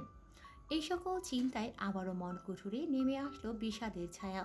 পরক্ষণেই নিজের মনকে সামাল দিয়ে বললেন, আগে ফোন কইরা দেইখা নেই, পরেরটা পরে চিন্তা করা যাইব। সময় কেটে গেল অনেকক্ষণ। দিনের আলোর পরিসমাপ্তি ঘটিয়ে ধরণীতে আগমন ঘটল সন্ধ্যার। রহিমা বেগম নানান কৌশলে রহিম মিয়ার মুঠোফোন নিয়ে নিজের কক্ষে প্রবেশ করে ধীরকণ্ঠে জাদুয়াকে একটি নাম্বার দিয়ে বললেন, জাদুয়া, এই নাম্বারটা কল দিয়ে আমার কাছে দে তো। দাদির কথায় জাদুয়া দাদিকে প্রশ্ন করল, দাদি, এটা কার নাম্বার? দাদি জাদুয়ার পানে তাকিয়ে বললেন, তোরে সব কমু, আগে তুই এই নাম্বারটা কল দে। জাদুয়া আর কোনো কথা না বলে নাম্বারটি নিয়ে কল দিয়ে দাদিকে ফোনটি দিল। রহিমা খাতুন আল্লাহর নাম নিতে নিতে ফোনটি কানের কাছে নিয়ে ধরলেন। তখনই রিং বেজে উঠল। রহিমা বেগম স্বস্তির নিঃশ্বাস ত্যাগ করে অপেক্ষা করতে থাকলো ওপাশের মানুষটির কল রিসিভ করার আশায়। সকল অপেক্ষার পরিসমাপ্তি ঘটিয়ে ওপাশ থেকে কেউ একজন কল রিসিভ করে বলল, হ্যালো, আসসালামু আলাইকুম, কে বলছেন? রহিমা বেগম ফোনে কারো কণ্ঠস্বর শুনে উত্তেজিত হয়ে জিজ্ঞেস করলেন, আপনি কি সুলতানা খান? রহিমা খাতুন প্রশ্নটি করে ধরফর করা বুকে অপেক্ষা করতে থাকলো ওপাশের মানুষটির উত্তরের আশায়। তখনই ওপাশ থেকে মানুষটি বলে উঠলেন, জি, আমি সুলতানা খান। আপনি কে বলছেন? বহু প্রতীক্ষিত উত্তরটি কর্ণগোচর হতেই স্বস্তির নিঃশ্বাস ত্যাগ করলেন রহিমা খাতুন। মরুভূমির ন্যায় শুষ্ক হয়ে যাওয়া উষ্ঠর দিকে জিহ্বা দ্বারা ভিজিয়ে প্রত্যুত্তর করলেন, আমি রাহিমা খাতুন। কোন রহিমা খাতুন? রহিমা খাতুন আমতা আমতা করে বললেন, আমি আপনার ছোট মেয়ে মেহেরের শাশুড়ি বলছিলাম। এত বছর পর অনাকাঙ্ক্ষিত কোনো মানুষের ফোন পেয়ে আশ্চর্যিত হলেন সুলতানা খান। বিস্ময় মাখা মুখে প্রশ্ন করলেন, আপনি এত বছর পর কি মনে করে স্মরণ করলেন? রহিমা বেগম সাহস সঞ্চার করে বললেন, আপনার কাছে আমার অনেক বড় একটা সাহায্যের প্রয়োজন। সুলতানা খান ভ্রুকুটি করে প্রশ্ন করলেন, কিসের সাহায্য? জাদুয়ারে বাঁচান, নইলে ওরা ওর জীবনটা একদম নষ্ট করে দিব। সুলতানা খান রহিমা খাতুনের কথার কোনো অর্থ বুঝতে না পেরে জিজ্ঞেস করলেন, কে জাদুয়া আর কারা ওর জীবন নষ্ট করবে? এবার রহিমা খাতুন ঢোক, জাদুয়া আপনার নাতনি, আপনার ছোট মেয়ে মেহের আর আমার ছেলে সোহেলের একমাত্র মাইয়া।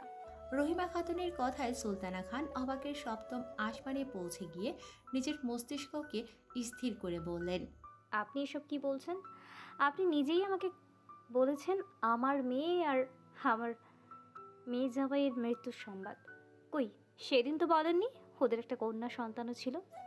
রহিমা খাতুন কান্না মিশ্রিত কণ্ঠে শুধালেন, আমারে আপনি মাফ কইরা দেন। আমি চাই নাই জাদুয়া আমার বড় ছেলের শেষ চিহ্নটুকু আমার থেকে দূরে চইলা যাক। আমি যদি সেদিন জাদুয়ার কথা আপনারা কইতাম, তাহলে আপনি জোর করে হইলেও ওরে লইয়া যেতেন। তাই আমি স্বার্থপরের মতো সেদিন জাদুয়ারের কথা আপনারা জানতে দেইনি। রহিমা খাতুনের কথায় সুলতানা খান রেগে গর্জে উঠে বললেন, আপনি কাজটা একদমই ঠিক করেন নাই। কতটা যন্ত্রণায় এত বছর নিজের জীবন পার করেছি সেই সম্বন্ধে আপনার কোনো ধারণা আছে? আপনি জানেন, সব সময় মনে হয়েছিল আমি যদি আমার সন্তানকে আগেই মেনে নিতাম, যদি ওর ভুলটা সেদিন ক্ষমা করে দিতাম, তাহলে মনে হয় আমাদের আদরের কন্যা বেঁচে থাকতো। আপনি জানেন, আমার সব সময় মনে হয়েছিল আমার রাগের জন্য আমার মেয়ের এই করুণ পরিণতি হয়েছে। আপনি যদি একটাবার আমার নাতনির কথা আমাকে জানাতেন, তাহলে হয়তো এতটা বছর আমার কষ্ট নিয়ে বেঁচে থাকতে হতো না। জাদুয়ার কথা জানলে আমি ওকে আমার কাছে নিয়ে আসতাম ঠিকই, কিন্তু আপনার সাথে ওর যোগাযোগ কখনো বিচ্ছিন্ন করতাম না। আপনার সামান্য মূর্খতামির কারণে আমার নাতনি আজ বিপদের মধ্যে। বাদ দিন এসব কথা, এখন বলুন আমার নাতনির কি হয়েছে আর কারা ওর জীবন নষ্ট করে দিবে? সুলতানা খানের প্রশ্নে রহিমা খাতুন একটি দীর্ঘশ্বাস ত্যাগ করে জাদুয়ার জীবনে ঘটে যাওয়া সকল ঘটনা খুলে বললেন। রহিমা খাতুনের কথা শুনে সুলতানা খান ডুকরে কেঁদে উঠে বললেন, আমার নাতনি, হায় আল্লাহ, খান বংশের নাতনি হয়ে এত কষ্ট সহ্য করতে হয়েছে তাকে। সুলতানা খান একটি দীর্ঘশ্বাস ত্যাগ করে নিজেকে সামলিয়ে নিয়ে আবার বললেন, আমি কালই গিয়ে আমার নাতনিকে নিয়ে আসবো আমার কাছে। সুলতানা খানের কথা শুনে আঁতকে উঠে রহিমা খাতুন বললেন, না না আপা, যা করার আপনার আজকের মধ্যেই করতে হইব। কারণ কালকেই তারা জাদুয়ার বিয়ে ঠিক করছে নওয়াজ সাথে। আপনারা কালকে যদি সময় মধ্যে চইলাও আসেন, তাও অনেক ঝামেলা হইব। তাই আপনি যা করার আজই করেন। আপনি আজকের জাদুয়ারে আপনার কাছে নিয়ে যান। রহিমা খাতুনের কথায় সুলতানা খান চিন্তিত হয়ে বললেন, আজকের ভিতর এত তাড়াতাড়ি কিভাবে যাব? এখন রওনা হলেও তো অনেকটা দেরি হয়ে যাবে রূপনগরের গ্রামে পৌঁছাতে। তাছাড়া সুলতানা ভিলায় আজ কোনো পুরুষও নেই। আচ্ছা, আপনি চিন্তা করবেন না, আমি গার্ডের সাথে নিয়ে আসছি। আপনি জাদুয়ার সব কিছু গুছিয়ে রাখুন, আমি আপনাদের বাড়িতে যত জলদি সম্ভব আসছি। সুলতানা খানের কথায় রহিমা খাতুন তৎক্ষণাৎ প্রতি উত্তরে বললেন, না না, আপনার ইহানে আইতে হইব না। চেয়ারম্যানের কিছু চামচারা দিন রাত আমাকে বাড়ির উপর নজর রাখছে। আমি জানি এইটা নওয়াজের কাজ। আপনি বরং আমাকে বাড়ির পিছনের রাস্তায় আইসেন, আমি জাদুরে নিয়ে ওইখানে অপেক্ষা করুম। আর আপনাকে আসতে ঠিক কতটুকু সময় লাগবো? ঠিক আছে, আপনি যেই জায়গার বলছেন সেখানেই যাব। আর আমার ওইখানে পৌঁছাতে মিনিমাম 5 ঘন্টা লাগবে। রহিমা খাতুন কথার ইতি টেনে হন্তদন্ত হয়ে জাদুয়ার সকল জিনিসপত্র একটা ব্যাগে গোছাতে শুরু করলেন। দাদির এহেন কাণ্ডে জাদুয়া প্রশ্নবিদ্ধ আঁখি তুলে দাদিকে প্রশ্ন করল, দাদি কি কইতাছো এগুলা তুমি? আর আমার সব কিছু ব্যাগে রাখতেছো কেন? জাদুয়ার প্রশ্নে দাদি জাদুয়ার পানে মুখ তুলে করুণ দৃষ্টির তাক করে জাদুয়ার কাছে এসে ছোট্ট মুখশ্রীতে দুহস্তে আলতো করে চেপে ধরে ললাটে গাঢ় চুম্বনের প্রলোভ দিতেই রহিমা খাতুনের অক্ষি যুগল হতে গড়াতে লাগলো অবাধ্য নোনা জল। দাদির নেত্রের অশ্রুকণা দেখে বক্ষ পিঞ্জরটা মোচড় দিয়ে উঠল জাদুয়ার। প্রশ্নবিদ্ধ চাহনি নিয়ে দাদিকে প্রশ্ন করল, দাদি কি হয়েছে? তুমি এরকম করতেছো কেন? কও আমারে। জাদুয়ার কথায় রহিমা খাতুন চোখের গড়িয়ে যাওয়া নোনা জলটুকু মুছে বললেন, জাদুয়া বোন, আমি যা কইতাছি তা মনোযোগ দিয়া শুন। তোর এই কষ্টের জীবনের পরিসমাপ্তি ঘটাবো আজ থেইকা। মানে তোর নানুমণি তোরে নিতে আইতাছে। তুই এখন থাইকা তাগর সাথে থাকবি, আর কারো থেইকা তোর কষ্ট পাইতে হইব না। বোন, তুই তাড়াতাড়ি তৈরি হইয়া নে, তারা তোরে নিতে আইতাছে। দাদির কথায় জাদুয়া চমকে গিয়ে বলল, না দাদি, আমি যাবো না। আমি তোমার রেখা কোথাও যাবো না। কই এতদিন আমি যে এত কষ্টে ছিলাম, তারা তো আমার একটা খোঁজও নেয় নাই। এখন কেন তারা নিতে আইছে আমারে? না। জাদুয়ার কথায় রহিমা খাতুন অপরাধীর ন্যায় মুখ করে বললেন, বোন, তোর নানুরে ভুল বুঝিস না। যদি ভুল কারো হইয়া থাকে তাহলে সেটা আমার। আমি তোর কথা জানতে দেই নেই। তারা কেউই তোর সম্বন্ধে জানতো না। আমার আগেই তোর কথা তাগরে বলার দরকার ছিল। যদি আগেই বলতাম তাহলে তোর এত বছর এত কষ্ট সহ্য করতে হইতো না। আমারে মাফ কইরা দে বোন। বলেই দাদি কেঁদে উঠলেন। জাদুয়া দাদিকে দৃঢ়ভাবে আলিঙ্গন করে বলল, দাদি, তুমি আমার কাছে মাফ চাইও না। তুমি যা করছো তা আমারে ভালোবাসাই করছো। তুমি আমার কাছে মাফ চাইয়া আমারে অপরাধী কইরো না। আর আমি তোমারে ছাড়া কোথাও যাবো না। তুমি ওনাদের আসতে না কইরা দাও। জাদুয়ার কথায় দাদি বললেন, না বোন, পাগলামি না কইরা তাড়াতাড়ি তৈরি হইয়া নে। না দাদি, আমি যাবো না। না। এবার জাদুয়ার কথায় মেকির রাগ করে বললেন, যাবি না? ঠিক আছে, তোর যাইতে হইব না। তুই নেওয়াজের বিয়া করার জন্য প্রস্তুত হইয়া থাকিস। ওরে বিয়া কইরা ওর লগে সংসার করিস, আর সারা জীবন চোখের পানি ফালাইস। দাদির কথায় জাদুয়া ভয়ে কন্দনরত অবস্থায় বলল, দাদি, আমি নওয়াজ ভাইরে বিয়া করুম না। তুমি আর এরকম কথা কইও না। জাদুয়ার কথায় এবার দাদি জাদুয়ার নিকটে এসে জাদুয়ার হস্ত দুখানা নিজ হস্তে মুঠোবদ্ধ করে বললেন, তাইলে আমি যা কইতাছি তা কর। তাড়াতাড়ি তোর প্রয়োজনীয় সব কিছু গুছিয়ে নে। কিন্তু দাদি, তুমি আমার কথা চিন্তা করিস না। বিপদে তুই আসোস, আমি না। আর আমি সুযোগ পাইলেই তোর লগে যোগাযোগ করুম। দাদির কথায় জাদুয়া আর দ্বিমত পোষণ না করে নিজের প্রয়োজনীয় যাবতীয় সকল দ্রব্য সামগ্রী গুছিয়ে তৈরি হয়ে নেয়। এবার শুধু অপেক্ষা সঠিক সময়ের। এতক্ষণে বাড়ির সকলে নিদ্রায় আচ্ছন্ন হয়ে পড়েছে। রাত যত গভীর হচ্ছিল, আকাশের অবস্থা ততই খারাপের দিকে যাচ্ছে। বাহিরে বইতে শুরু করেছে ঝড়ো হাওয়া।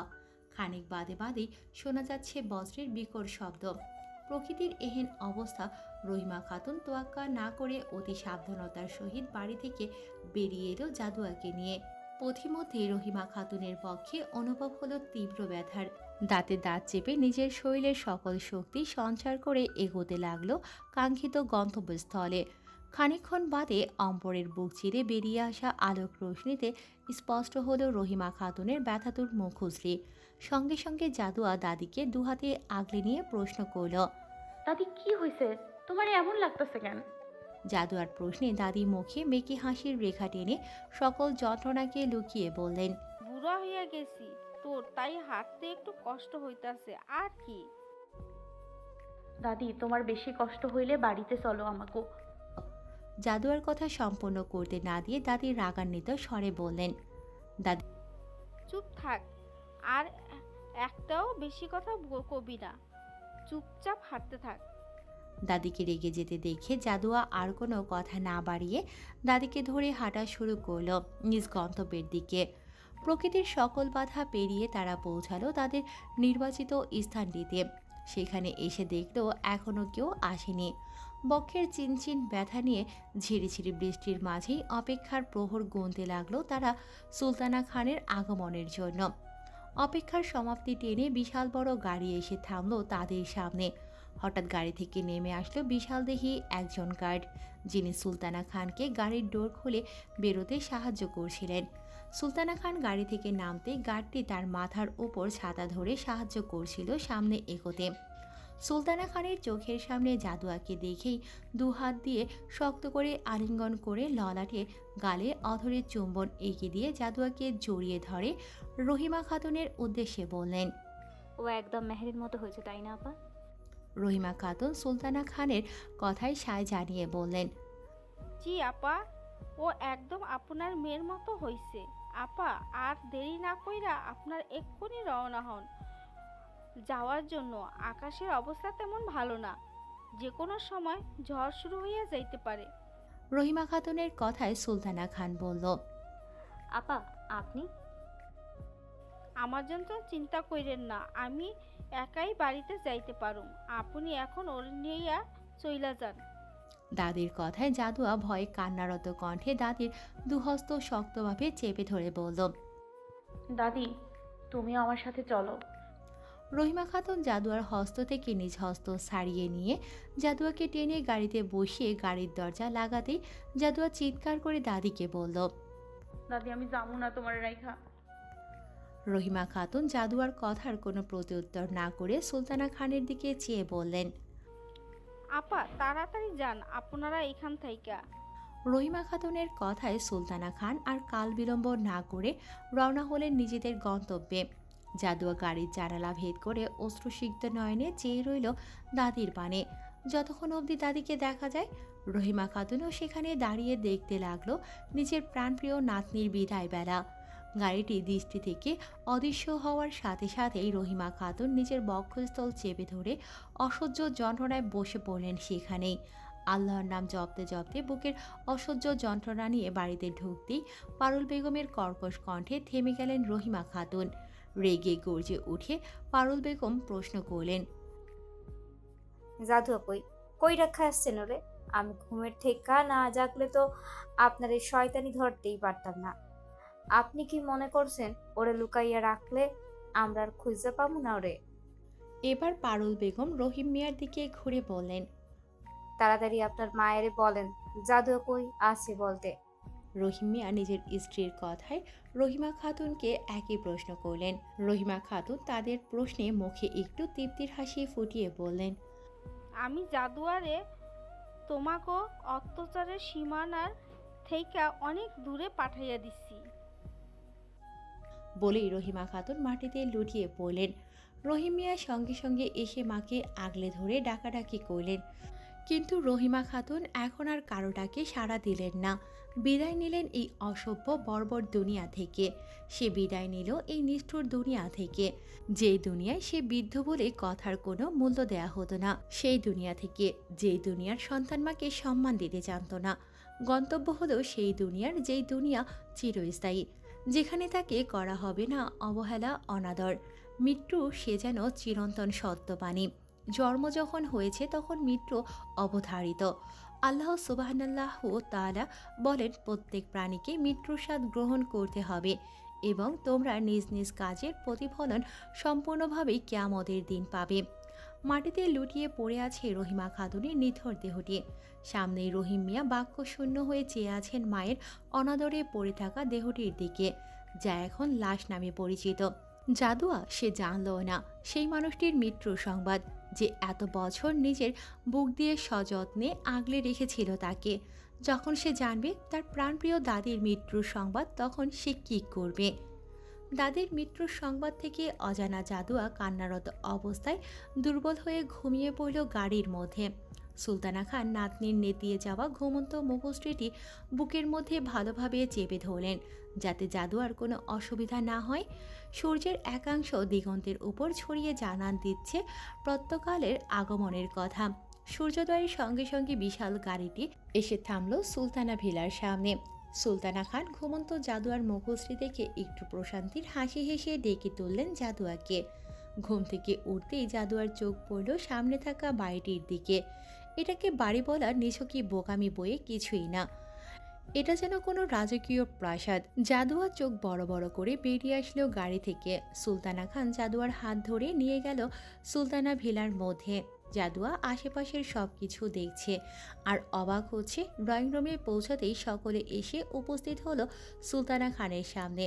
সুলতানা খান তার ছেলেদের দেখে প্রশ্ন করলেন, তোমরা এখানে?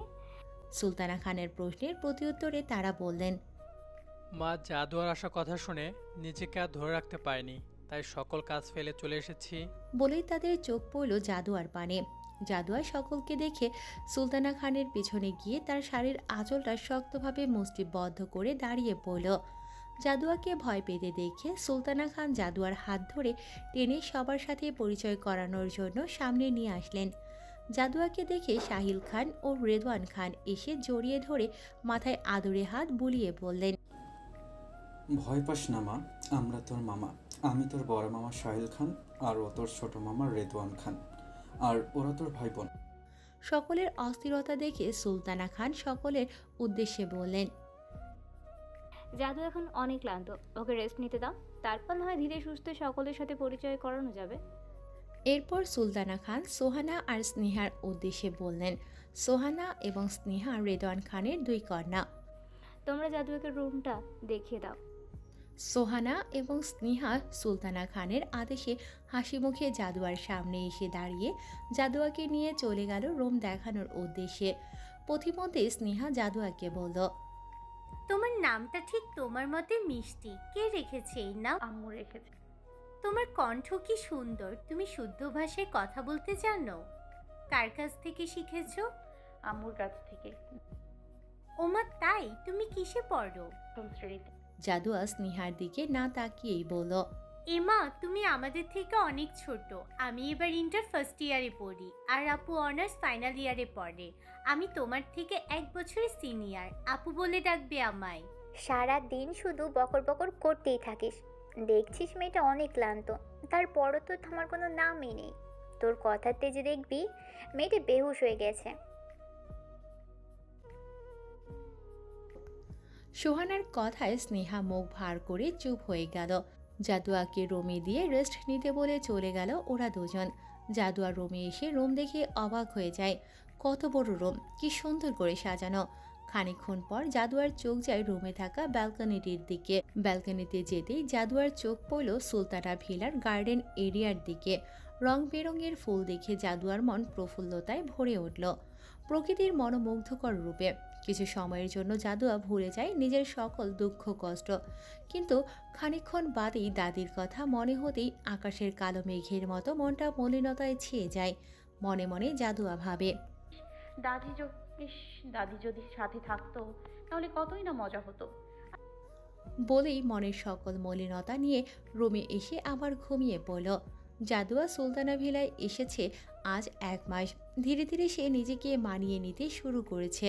সুলতানা খান জাদুয়াকে 10ম শ্রেণীতে ভর্তি করিয়ে দিয়েছে। কয়েকদিন হলো জাদুয়া স্কুলে যাওয়া শুরু করেছে। খানবাড়ির নামডাক প্রভাব প্রতিপত্তি যেহেতু প্রচুর, সেহেতু তাদের বেশ বেগ পোহাতে হয়নি জাদুয়াকে 10ম শ্রেণীতে ভর্তি করাতে। এই 1 মাসের মধ্যে জাদুয়া দাদির কোনো খবর পায়নি। দাদিও তার সাথে কোনো প্রকার যোগাযোগ করেনি। সেটা ভেবেই জাদুয়ার মন কুঠুরিতে জমা হয়েছে বিষণ্ণতার কালো মেঘ। কিন্তু হাই, জাদু তো জানেই না যার উপরে সে রাগ করেছে তার অস্তিত্ব বিলীন হয়ে গেছে আজ প্রায় 1 মাস। এই বাড়িতে আসার পর জাদুয়ার সবচেয়ে বেশি ভাব যার সাথে হয়েছে সে হলো ছোট মামার 10 বছরের ছেলে রাফিনের সাথে। আজ প্রায় 1 মাস পর জাদুয়া সকলের সাথে নিজ থেকে হেসে হেসে কথা বলছে। তা দেখে সুলতানা খান ও বাকি সবাই খুব খুশি হলেন। জাদুয়াকে সকলের সাথে মিশতে দেখে স্নেহা জাদুয়াকে বলল, জাদুয়া, এতদিন হয়েছে তুমি এসেছো, কিন্তু এখনো অবধি সুলতানা ভিলা ভালোভাবে দেখোনি। চলো আজ তোমাকে পুরো ভিলা ঘুরিয়ে দেখাবো। স্নেহার কথায় জাদুয়াও সম্মতি জানিয়ে স্নেহা, সোহানা ও রাফিনের সাথে চলে যায় সুলতানা ভিলা ঘুরে দেখার জন্য। সবকিছু ঘুরে ঘুরে দেখার পর একটা দরজার সামনে এসে সকলে থামে। জাদুয়া এর আগেও ভিন্ন ধরনের দরজাটি দেখেছে, কিন্তু এ ব্যাপারে কাউকে কোনো প্রশ্ন করেনি। তাই আজ জাদুয়া ওদের উদ্দেশ্যে প্রশ্ন করল, আচ্ছা, সব কয়টা রুম থেকে এই রুমের দরজাটা অন্যরকম কেন তাহলে? স্নেহা জাদুয়ার প্রশ্নের প্রত্যুত্তরে বলল, এটা স্পেশাল সিকিউরিটি সিস্টেমে তৈরি করা হয়েছে যাতে কেউ ইচ্ছে করলেও ঢুকতে না পারে। এটা শুধুমাত্র ভয়েস, কার্ড অথবা পাসওয়ার্ড দিয়ে খোলা যায়। তাহলে তোমরা কেউ এই রুমে ঢোকোনি? স্নেহার কথায় রাফিন বলে উঠল, আরে পাগল নাকি আমরা? সেদে সেদে বাঘের গুহায় কে প্রবেশ করতে চাই? আমি তোকে সব খুলে বলছি। এটা যার রুম সে হচ্ছে বড় বাবার একমাত্র ছেলে, অর্থাৎ আমাদের সকলের বড় ভাই তাসাওয়ার আবরার হাসিল ভাইয়ের রুম। উনি এতটাই গম্ভীর আর বদমেজাজি যে আমরা ভয়ে কেউ ওনার সামনেই যায় না। আর উনি ওনার কোনো জিনিসেই কারোর হস্তক্ষেপ বা ছোঁয়া পছন্দ করেন না। তাই উনি ওনার রুমে দাদি ছাড়া কাউকেই ঢুকতে দেন না। ওনার রুমে ঢোকা তো দূরের কথা, ওনাকে দেখলেই তো সকলের হাঁটু কাঁপে। কথা শেষ করতে না দিয়ে স্নেহা বলে উঠল, তাও ভালো, উনি এখানে থাকেন না, উনি বিদেশে থাকেন। কিন্তু মাঝে মাঝে যখন আসে তখন আমাদের সকলের অবস্থা ছেড়ে দেমা কেঁদে বাঁচির মতো হয়ে যায়। উনি এখানে যখন আসে তখন কারোর সাথে একটা কথাও বলেন না, শুধুমাত্র দাদি ছাড়া। দাদির সাথেও প্রয়োজন ব্যতীত একটাও বেশি কথা বলেন না। বড় মামা মামির সাথেও বলেন না? আরে বড় আম্মু তো হাসিল ভাইয়ের সৎ মা, তাই উনি ওনাকে দেখতে পারেন না। স্নেহার কথায় সোহানা স্নেহাকে রাগ দিয়ে থামিয়ে জাদুয়ার উদ্দেশ্যে বলল, শোন জাদুয়া, তোকে একটা কথা বলে রাখি। আমরা জানি না হাসিল ভাই কতদিন পর আসবে বা কত বছর পর আসবে, তাই আগে থেকেই বলছি, উনি আসলে ভুলেও ওনার সামনে যাবি না। যদি উনি তোর সামনে পড়েও যায় তাহলে কোনো কথা না বলে চলে যাবে, বুঝতে পারলি? সোহানার কথায় জাদুয়া ভয়ে বলে উঠল, ঠিক আছে আপু, আমি কোনোদিনও ওনার সামনে যাব না। আমেরিকার ওয়াশিংটনে সুসজ্জিত কাচে ঘেরা কক্ষে ড্রেসিং রুমে বসে নিজের কার্য সম্পাদন করছে হাসিল। এমন সময় সাব্বির এসে হাসিলের উদ্দেশ্যে বলল, হাসিল, আমার মনে হচ্ছে ইমিডিয়েটলি বাংলাদেশ যেতে হবে। বাংলাদেশের বিজনেসে কিছু প্রবলেম দেখা দিয়েছে, আর তার চেয়ে বড় কথা, তুই এতদিন যাকে খুঁজছিলি তার ঠিকানা আমাদের ছেলেরা পেয়ে গেছে। সাব্বিরের কথায় হাসিল ভ্রুকুটি করে প্রশ্ন করল। সাব্বিরের কথায় হাসিল তড়িৎ বেগে উঠে দাঁড়ায় এবং সাব্বিরের উদ্দেশ্যে বলে, এক্ষুনি বাংলাদেশে যাওয়ার জন্য টিকিট কেটে ফেল। সেটা আমি অনেক আগেই করে ফেলেছি। সাব্বিরের কথার প্রত্যুত্তরে মুখে মৃদু হাসির রেখা টেনে হাসিল বলল, I know you would never let me down. দীর্ঘ 24 ঘন্টা ভ্রমণের পর রাত 12টায় সুলতানা ভিলার সামনে এসে থামল হাসিলের BMW কারটি। গার্ডরা হাসিলের গাড়ি দেখার সাথে সাথেই এসে দরজাটি খুলে দিতে গাড়ি থেকে নেমে পড়ল হাসিল। সাব্বিরকে উদ্দেশ্য করে বলল, Sabir, I want to see you there by 10 a.m. sharp. হাসিলের কথায় সাব্বির সায় জানিয়ে নিজ গন্তব্যস্থলে চলে যায়। হাসিল সুলতানা ভিলায় ঢুকে কারোর সাথে কোনো কথা না বলে নিজ কক্ষের উদ্দেশ্যে চলে যায়। সুলতানা খান হাসিলকে দেখেই আনন্দিত হয়ে কাজের মেয়ে ফাতেমার উদ্দেশ্যে বলল, ফাতেমা, একটা প্লেটে খাবার সাজিয়ে নিয়ে আয় তো। ফাতেমা সুলতানা খানের কথায় তাড়াতাড়ি একটা প্লেট খাবার সাজিয়ে নিয়ে আসলো।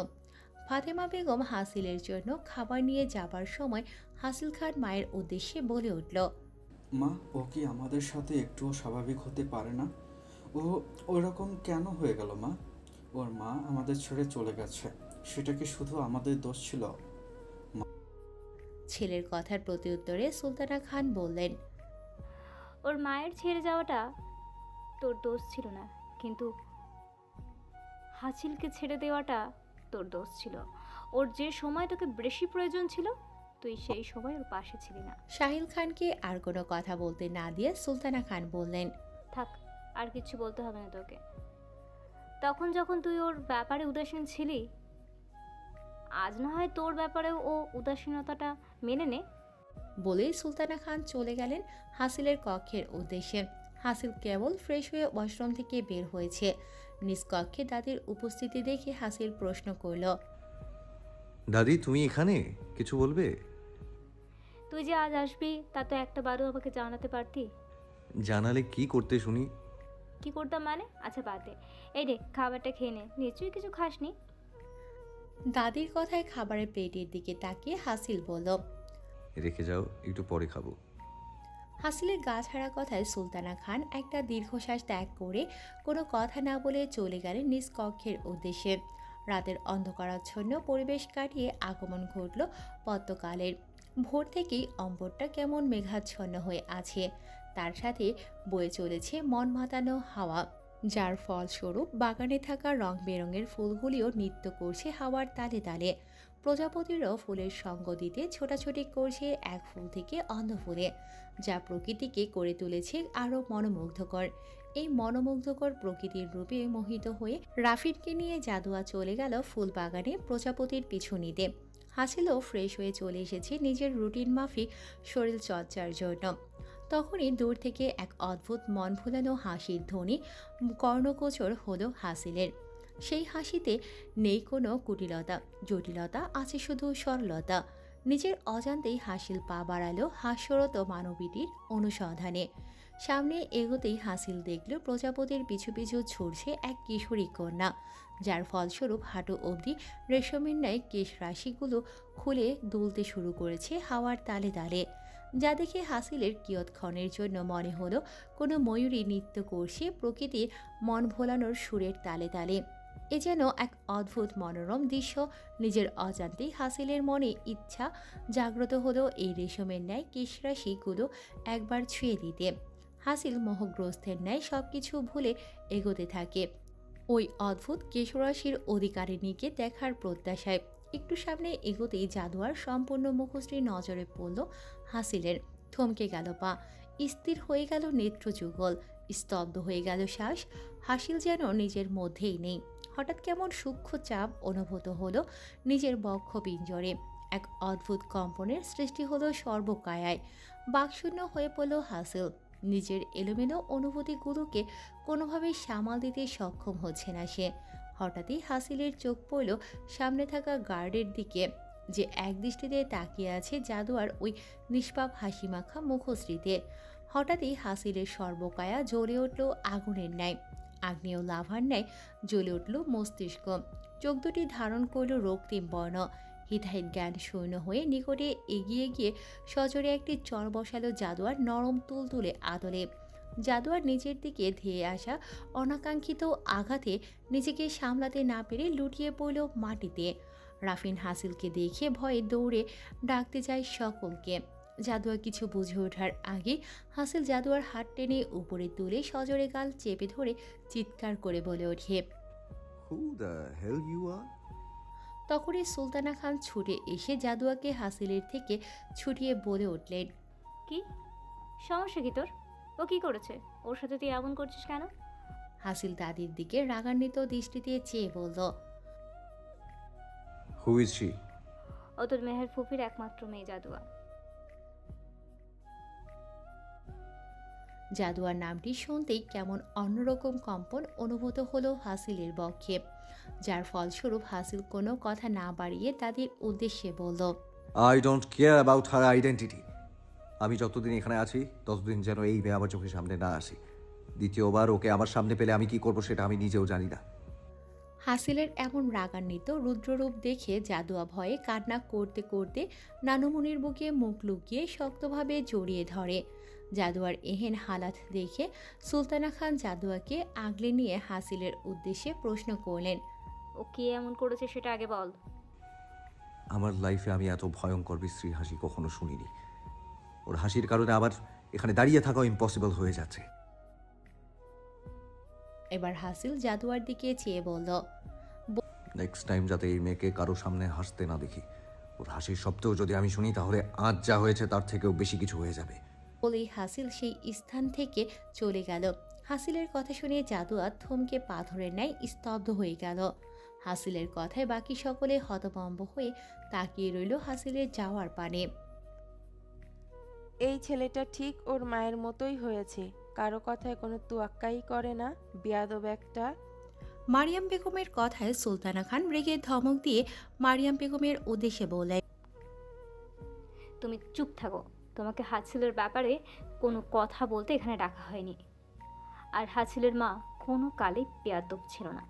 তোমার ভাগ্য ভালো যে তোমার এই ধরনের কথা হাসিল শুনে নাই। যদি শুনতো তাহলে এই মুহূর্তে এখানে কুরুক্ষেত্র বেঁধে যেত। সুলতানা খানের কথায় মারিয়াম বেগম চুপ করে সকলের অগোচরে মুখ ভেঙে সেখান থেকে চলে গেল। সোহানা ও স্নেহা জাদুয়াকে নিয়ে রুমে চলে গেল। রুমে প্রবেশ করে স্নেহা জাদুয়াকে এটা ওটা প্রশ্ন করেই যাচ্ছে, কিন্তু জাদুয়া কোনো কথা না বলে মাথা নিচু করে নিশ্চুপ হয়ে বসে আছে। জাদুয়ার নিশ্চুপতা দেখে সোহানা জাদুয়ার মুখটা উপরে তুলতেই দেখল হলুদ ফর্সা মুখটা পুরো 5 আঙ্গুলের ছাপ স্পষ্ট হয়ে আছে। স্নেহা জাদুয়ার মুখের এই অবস্থা দেখে আতকে উঠিয়ে জাদুয়াকে প্রশ্ন করল, ইয়া আল্লাহ, জাদুয়া তুই কি থাপ্পড় খাওয়ার পর কানে শুনতেছিস না? এই জাদুয়া কিছু বল। বলে স্নেহা জাদুয়াকে ধাক্কাচ্ছে আর ডাকছে। স্নেহার কাজে সোহানা বিরক্ত হয়ে স্নেহাকে বলল, আচ্ছা, তুই কি কখনো মানুষ হবি না, নাকি মানুষ না হওয়ার প্রতিজ্ঞা করে বসে আছিস? দেখছিস মেয়েটা এখনো শখের মধ্যে আছে, তারপরও তুই অহেতুক প্রশ্ন করেই যাচ্ছিস। সোহানার কথায় স্নেহা মুখ মলিন করে জাদুয়াকে ছেড়ে একপাশে দাঁড়িয়ে পড়ল। জাদুয়া তখনই মুখ তুলে সোহানার উদ্দেশ্যে বলল, আপু, আমার হাসির শব্দ কি সত্যি খুব ভয়ঙ্কর? তোর হাসি ভয়ঙ্কর কিনা জানি না, বাট বলতেই হবে তোর হাসিতে শক্তি আছে। সেই শক্তির জোরে যে সহজে কথা বলতো না, সেও ফরফর করে এতগুলো কথা শুনিয়ে গেছে। বলেই হাসতে শুরু করলো স্নেহা। স্নেহার হাস্যরত মুখশ্রীতে সোহানা ও জাদুয়া ভ্রুকুটি করে তাকাতে স্নেহা হাসি থামিয়ে মুখে আঙুল দিয়ে দাঁড়িয়ে পড়ল। তখনই সোহানা জাদুয়ার উদ্দেশ্যে বলে উঠল, ভাইয়ার কথায় মন খারাপ করিস না, হয়তো বা অন্য কিছু নিয়ে ডিস্টার্ব ছিল, তাই সকল রাগ তোকে সামনে পেয়ে তোর উপরে ঝেড়েছে। আর কে বলেছে তোর হাসি খারাপ? তোর হাসির মতো সুন্দর হাসি আমাদের এই সুলতানা ভিল্লায় কারো নেই। তাই ভাইয়ের কথায় মন খারাপ করিস না, বুঝলি পাগলি? স্নেহা ও সোহানার কথায় তাল মেলালো। তারপর সোহানা জাদুয়ার উদ্দেশ্যে সাবধানতার বাণী শুধালো, শোন, যত সম্ভব ভাইয়ার থেকে দূরে দূরে থাকার চেষ্টা করবি। আপু, সেটা আর বলতে হবে না, আমি ভুলেও ওনার সামনে যাব না, আল্লাহ বাঁচায়। হাসিল সোজা সেখান থেকে রুমে এসে চোখ বন্ধ করে খাটের ওপর শক্ত হয়ে চুলগুলো মুষ্টিবদ্ধ করে বসে পড়ল এবং মনে মনে আওড়ালো, What the hell? আমার হঠাৎ কি হয়ে গিয়েছিল? আমার বুকে হঠাৎ এরকম কম্পনের অনুভূতি হলো কেন? কই এর আগে তো কখনো কোনো ভয়ঙ্কর পরিস্থিতিতেও আমার বুক কাঁপেনি, তাহলে আজ কেন? কিছুক্ষণ থেমে হাসিল নিজের মুখে একটি নাম উচ্চারণ করল। সঙ্গে সঙ্গে হাসিলের বক্ষে আবার কম্পনের টের পেল। হাসিল তখনই খাট থেকে তড়িৎ গতিতে উঠে চিৎকার করে বলে উঠল, শিট, ড্যাম ইট! আমার এই মেয়ের থেকে যে কোনো মূল্যে দূরে থাকতে হবে। বলেই হাসিল ফ্রেশ হতে ওয়াশরুমে চলে গেল। তখনই সুলতানা ভিলায় আগমন ঘটল সাব্বিরের। হাসিলের রুমের উদ্দেশ্যে পা বাড়াতেই আকস্মিকভাবে ধাক্কা লাগলো কারো সাথে। তখনই একটা চিৎকার ভেসে আসলো। ও মাগো বলে চিৎকারের আওয়াজ এতটাই প্রখর ছিল যে সাব্বির তড়িৎ বেগে নিজের কান দুহাতে চেপে ধরল। তা দেখে ধাক্কা খেয়ে মাটিতে পড়ে থাকা স্নেহা তড়িৎ বেগে উঠে দাঁড়িয়ে শাহাদাত আঙুল সাব্বিরের দিকে তাক করে বলে উঠল, এই যে লম্বা জিরাফ, আপনি কি চোখে দেখেন না? একে তো ধাক্কা দিয়েছেন, তার উপর আবার সাহায্য না করে কানে হাত দিয়ে দাঁড়িয়ে আছেন। আসলে আমি তো লম্বা জিরাফ, তাই আপনার মতো চুনোপুটিকে চোখে পড়েনি। কিন্তু আপনি তো মাশাআল্লাহ 4টি চোখ নিয়ে ঘুরে বেড়াচ্ছেন, তারপরেও আমার মতো জিরাফ আপনার দৃষ্টি আকর্ষণ করলো না। সাব্বিরের কথা স্নেহা না বুঝতে পেরে ভ্রু কুঁচকিয়ে তাকিয়ে রইল সাব্বিরের দিকে, তারপর বলল, জি, দুটো আল্লাহর সম্পদ, আরো দুটো আপনার চোখের উপর বসেছে। স্নেহার প্রশ্নে সাব্বির বলল। বলে সাব্বির মুস্কি হাসি দিয়ে হাসিলের কক্ষের উদ্দেশ্যে চলে যায়। সাব্বিরের বলা কথা অনেকক্ষণ পর্যবেক্ষণ করার পর স্নেহা বুঝতে পারল সাব্বির তার চশমা পরা নিয়ে তাকে ব্যঙ্গ করেছে। এটা ভাবতে স্নেহা রেগে কিছু বলবে, তখনই পাশ ফিরে দেখে কেউ নেই। এটা দেখে রাগে ফুসতে ফুসতে সাব্বিরের 14 গোষ্ঠী উদ্ধার করে সেখান থেকে চলে যায়।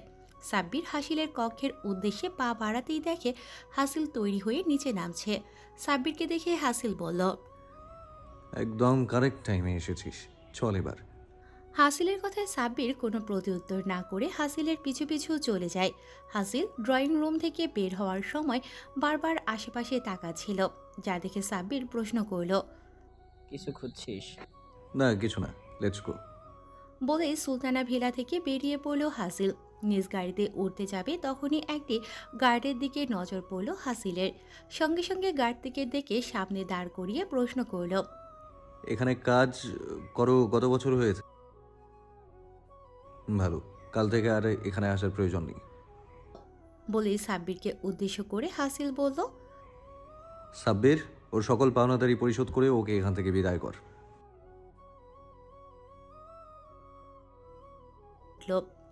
গার্ডটির কথায় হাসিল রাগান্বিত হয়ে রক্তিম চোখে তাকাতেই গার্ডটি ভয়ে দুপা পিছিয়ে চুপ হয়ে যায়। হাসিল আর কোনো কথা না বলে নিজ গাড়িতে গিয়ে বসে পড়ে। সাব্বির গার্ডটির সকল পাওনাদি পরিশোধ করে নিজেও গিয়ে বসে পড়ে। কিছুক্ষণ নীরবতা পালন করার পর সাব্বির হাসিলের উদ্দেশ্যে বলল, আমি কি জানতে পারি তুই গার্ডেটকে কেন বের করে দিয়েছিলি? সাব্বিরের প্রশ্নে হাসিল ভ্রু কুঁচকে সাব্বিরের দিকে তাকাতেই সাব্বির আমতা আমতা করে বলল,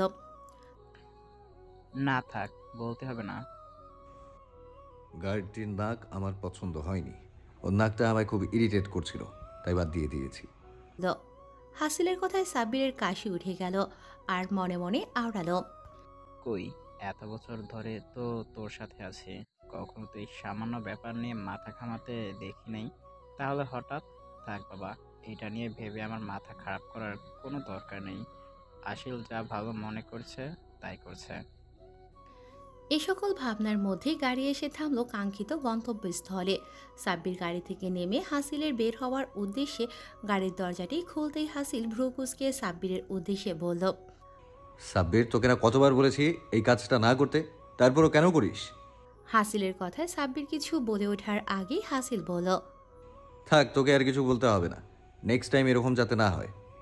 বলেই হাসিল নেমে পড়ল। তখনই অনেকগুলো ছেলে হাসিলকে দেখে সামনে এগিয়ে এসে বলে উঠল,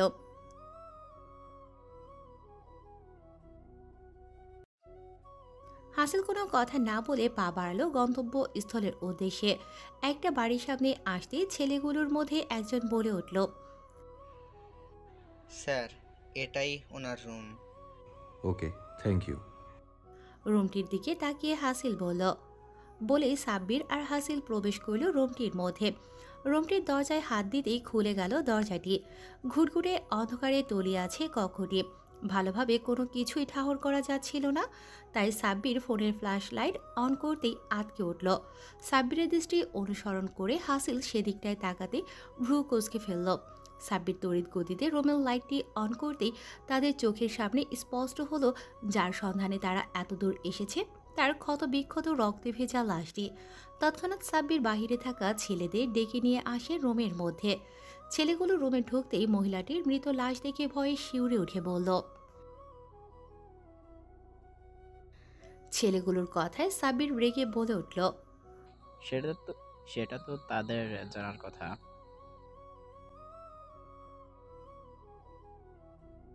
ভয়ে বলে উঠল ছেলেগুলো। এদের কথার মাঝে হাসিল কোনো কথা না বলে সেখান থেকে বেরিয়ে পড়ল।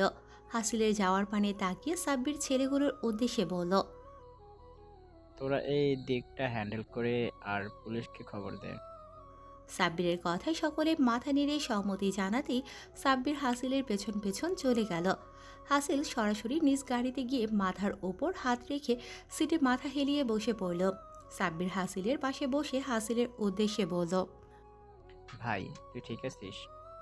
হাসিল তখন মুখ থেকে হাত সরিয়ে সাব্বিরের উদ্দেশ্যে বলল, এত বছর যাকে খুঁজে বেরিয়েছি শুধুমাত্র নিজের কিছু প্রশ্নের উত্তরের আশায়, আজ সেই আশাটাও নিরাশায় পরিণত হয়েছে।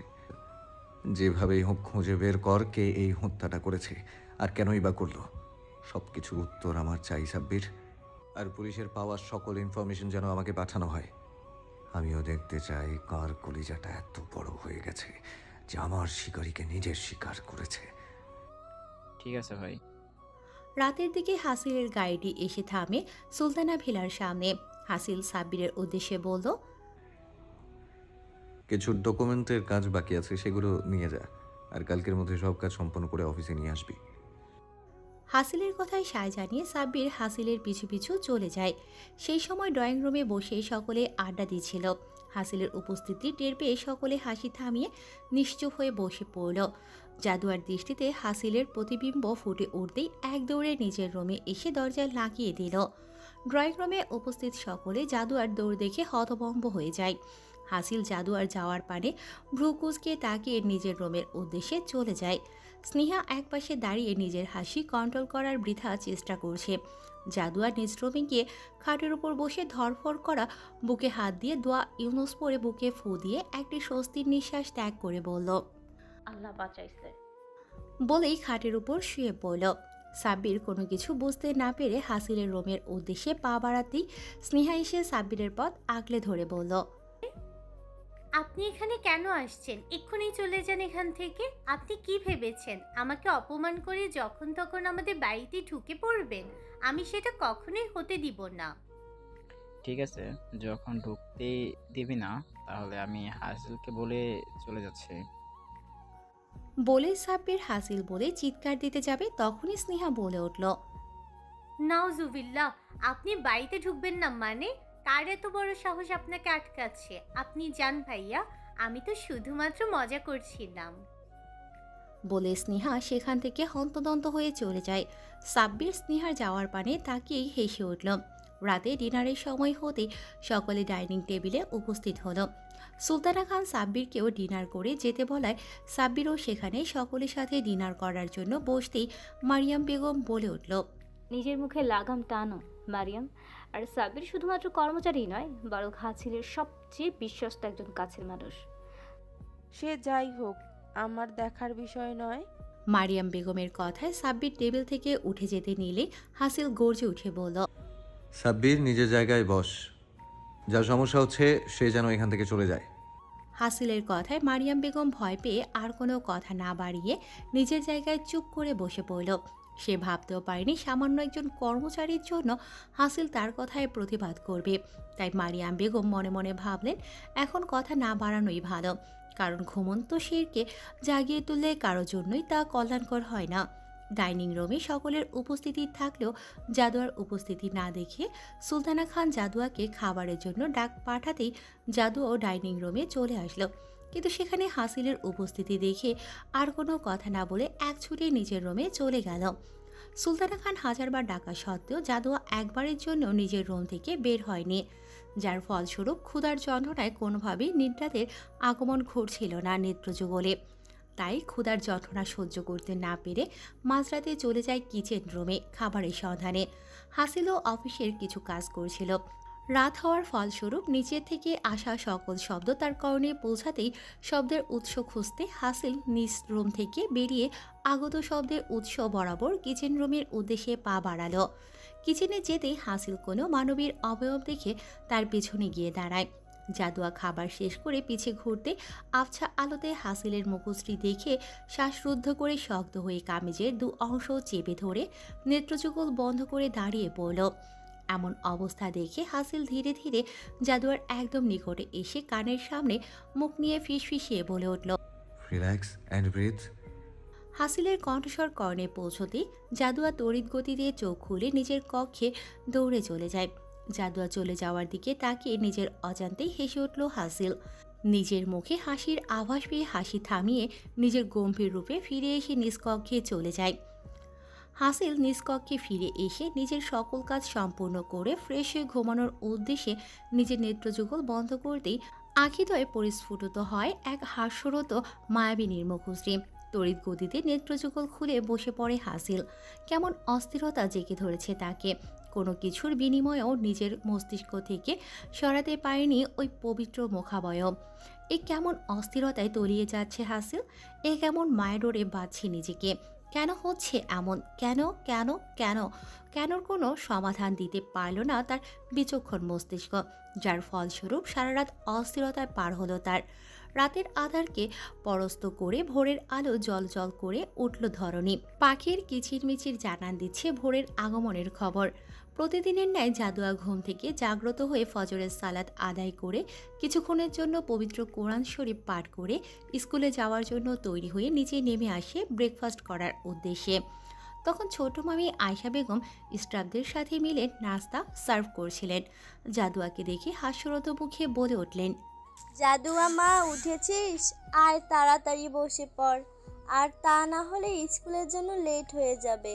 আর দুজনের তো কোনো খবরই নেই। সোহানার না হয় 10টায় ভার্সিটি, ও পরে উঠলেও সমস্যা নেই, কিন্তু অন্য দুইজন নিশ্চয়ই নাক ডেকে ঘুমোচ্ছে। সিনিয়া নিজে তো গোল্লায় গিয়েছে, সাথে রাফিনকেও নিজের দলের অন্তর্ভুক্ত করেছে। ওদের জন্য সব সময় তো লেট হয়, তাই না রে মা? দাঁড়া, আমি এক্ষুনি দুটোকে পিঠিয়ে ওঠাচ্ছি। জাদুয়া কোনো কথা না বলে আয়শা বেগমকে এসে শক্ত করে জড়িয়ে ধরে। আয়শা বেগমও মুস্কি হাসি দিয়ে জাদুয়াকে জড়িয়ে ধরে। মাথায় হাত বুলিয়ে জিজ্ঞেস করল, কিরে মা, কি হয়েছে? কিছু বলবি? আয়শা বেগমের কথায় জাদুয়া মাথা নাড়িয়ে না সম্মতি জানায় এবং মনে মনে আওড়ায় কি করে বলবে সে। তার কাছে তার ছোট মামিকে ভীষণ মামা মনে হয়। তার গায়ের সুবাস কেমন মায়ের শরীরের আগত সুবাসের ন্যায় আপন মনে হয়। হবে নাই বা কেন? মা বাবাহীন অনাদরে থাকা জাদুয়া যে এ বাড়িতে আসার পর মায়ের ভালোবাসা এই প্রথম ছোট মামি নামক সম্বোধনকারী নারীর কাছ থেকেই পেয়েছে। এ বাড়ির সকলেই জাদুয়াকে আপন করে নিয়েছেন, ভালোবাসে সকলে তাকে, শুধুমাত্র বড় মামি বাদে।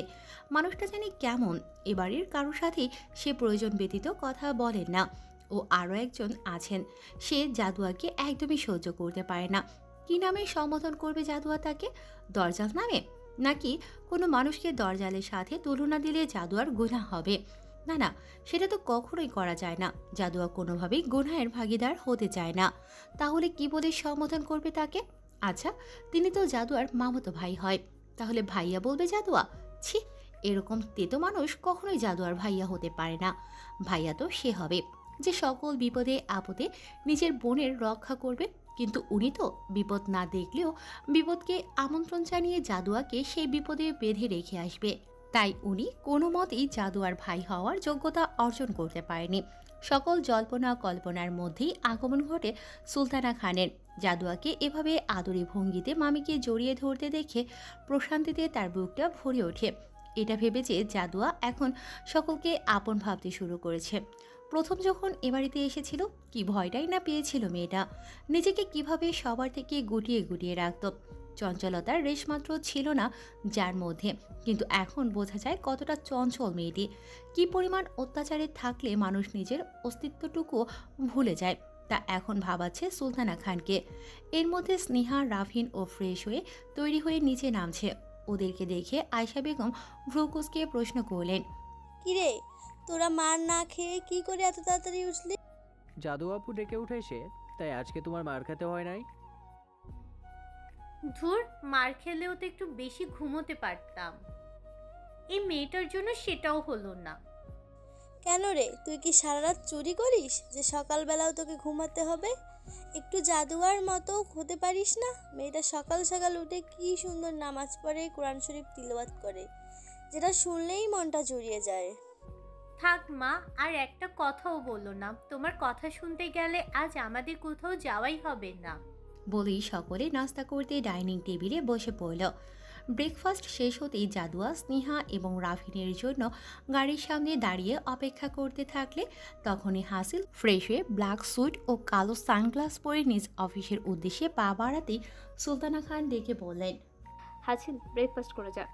না দাদি, আমি এখন কিছু খাবো না।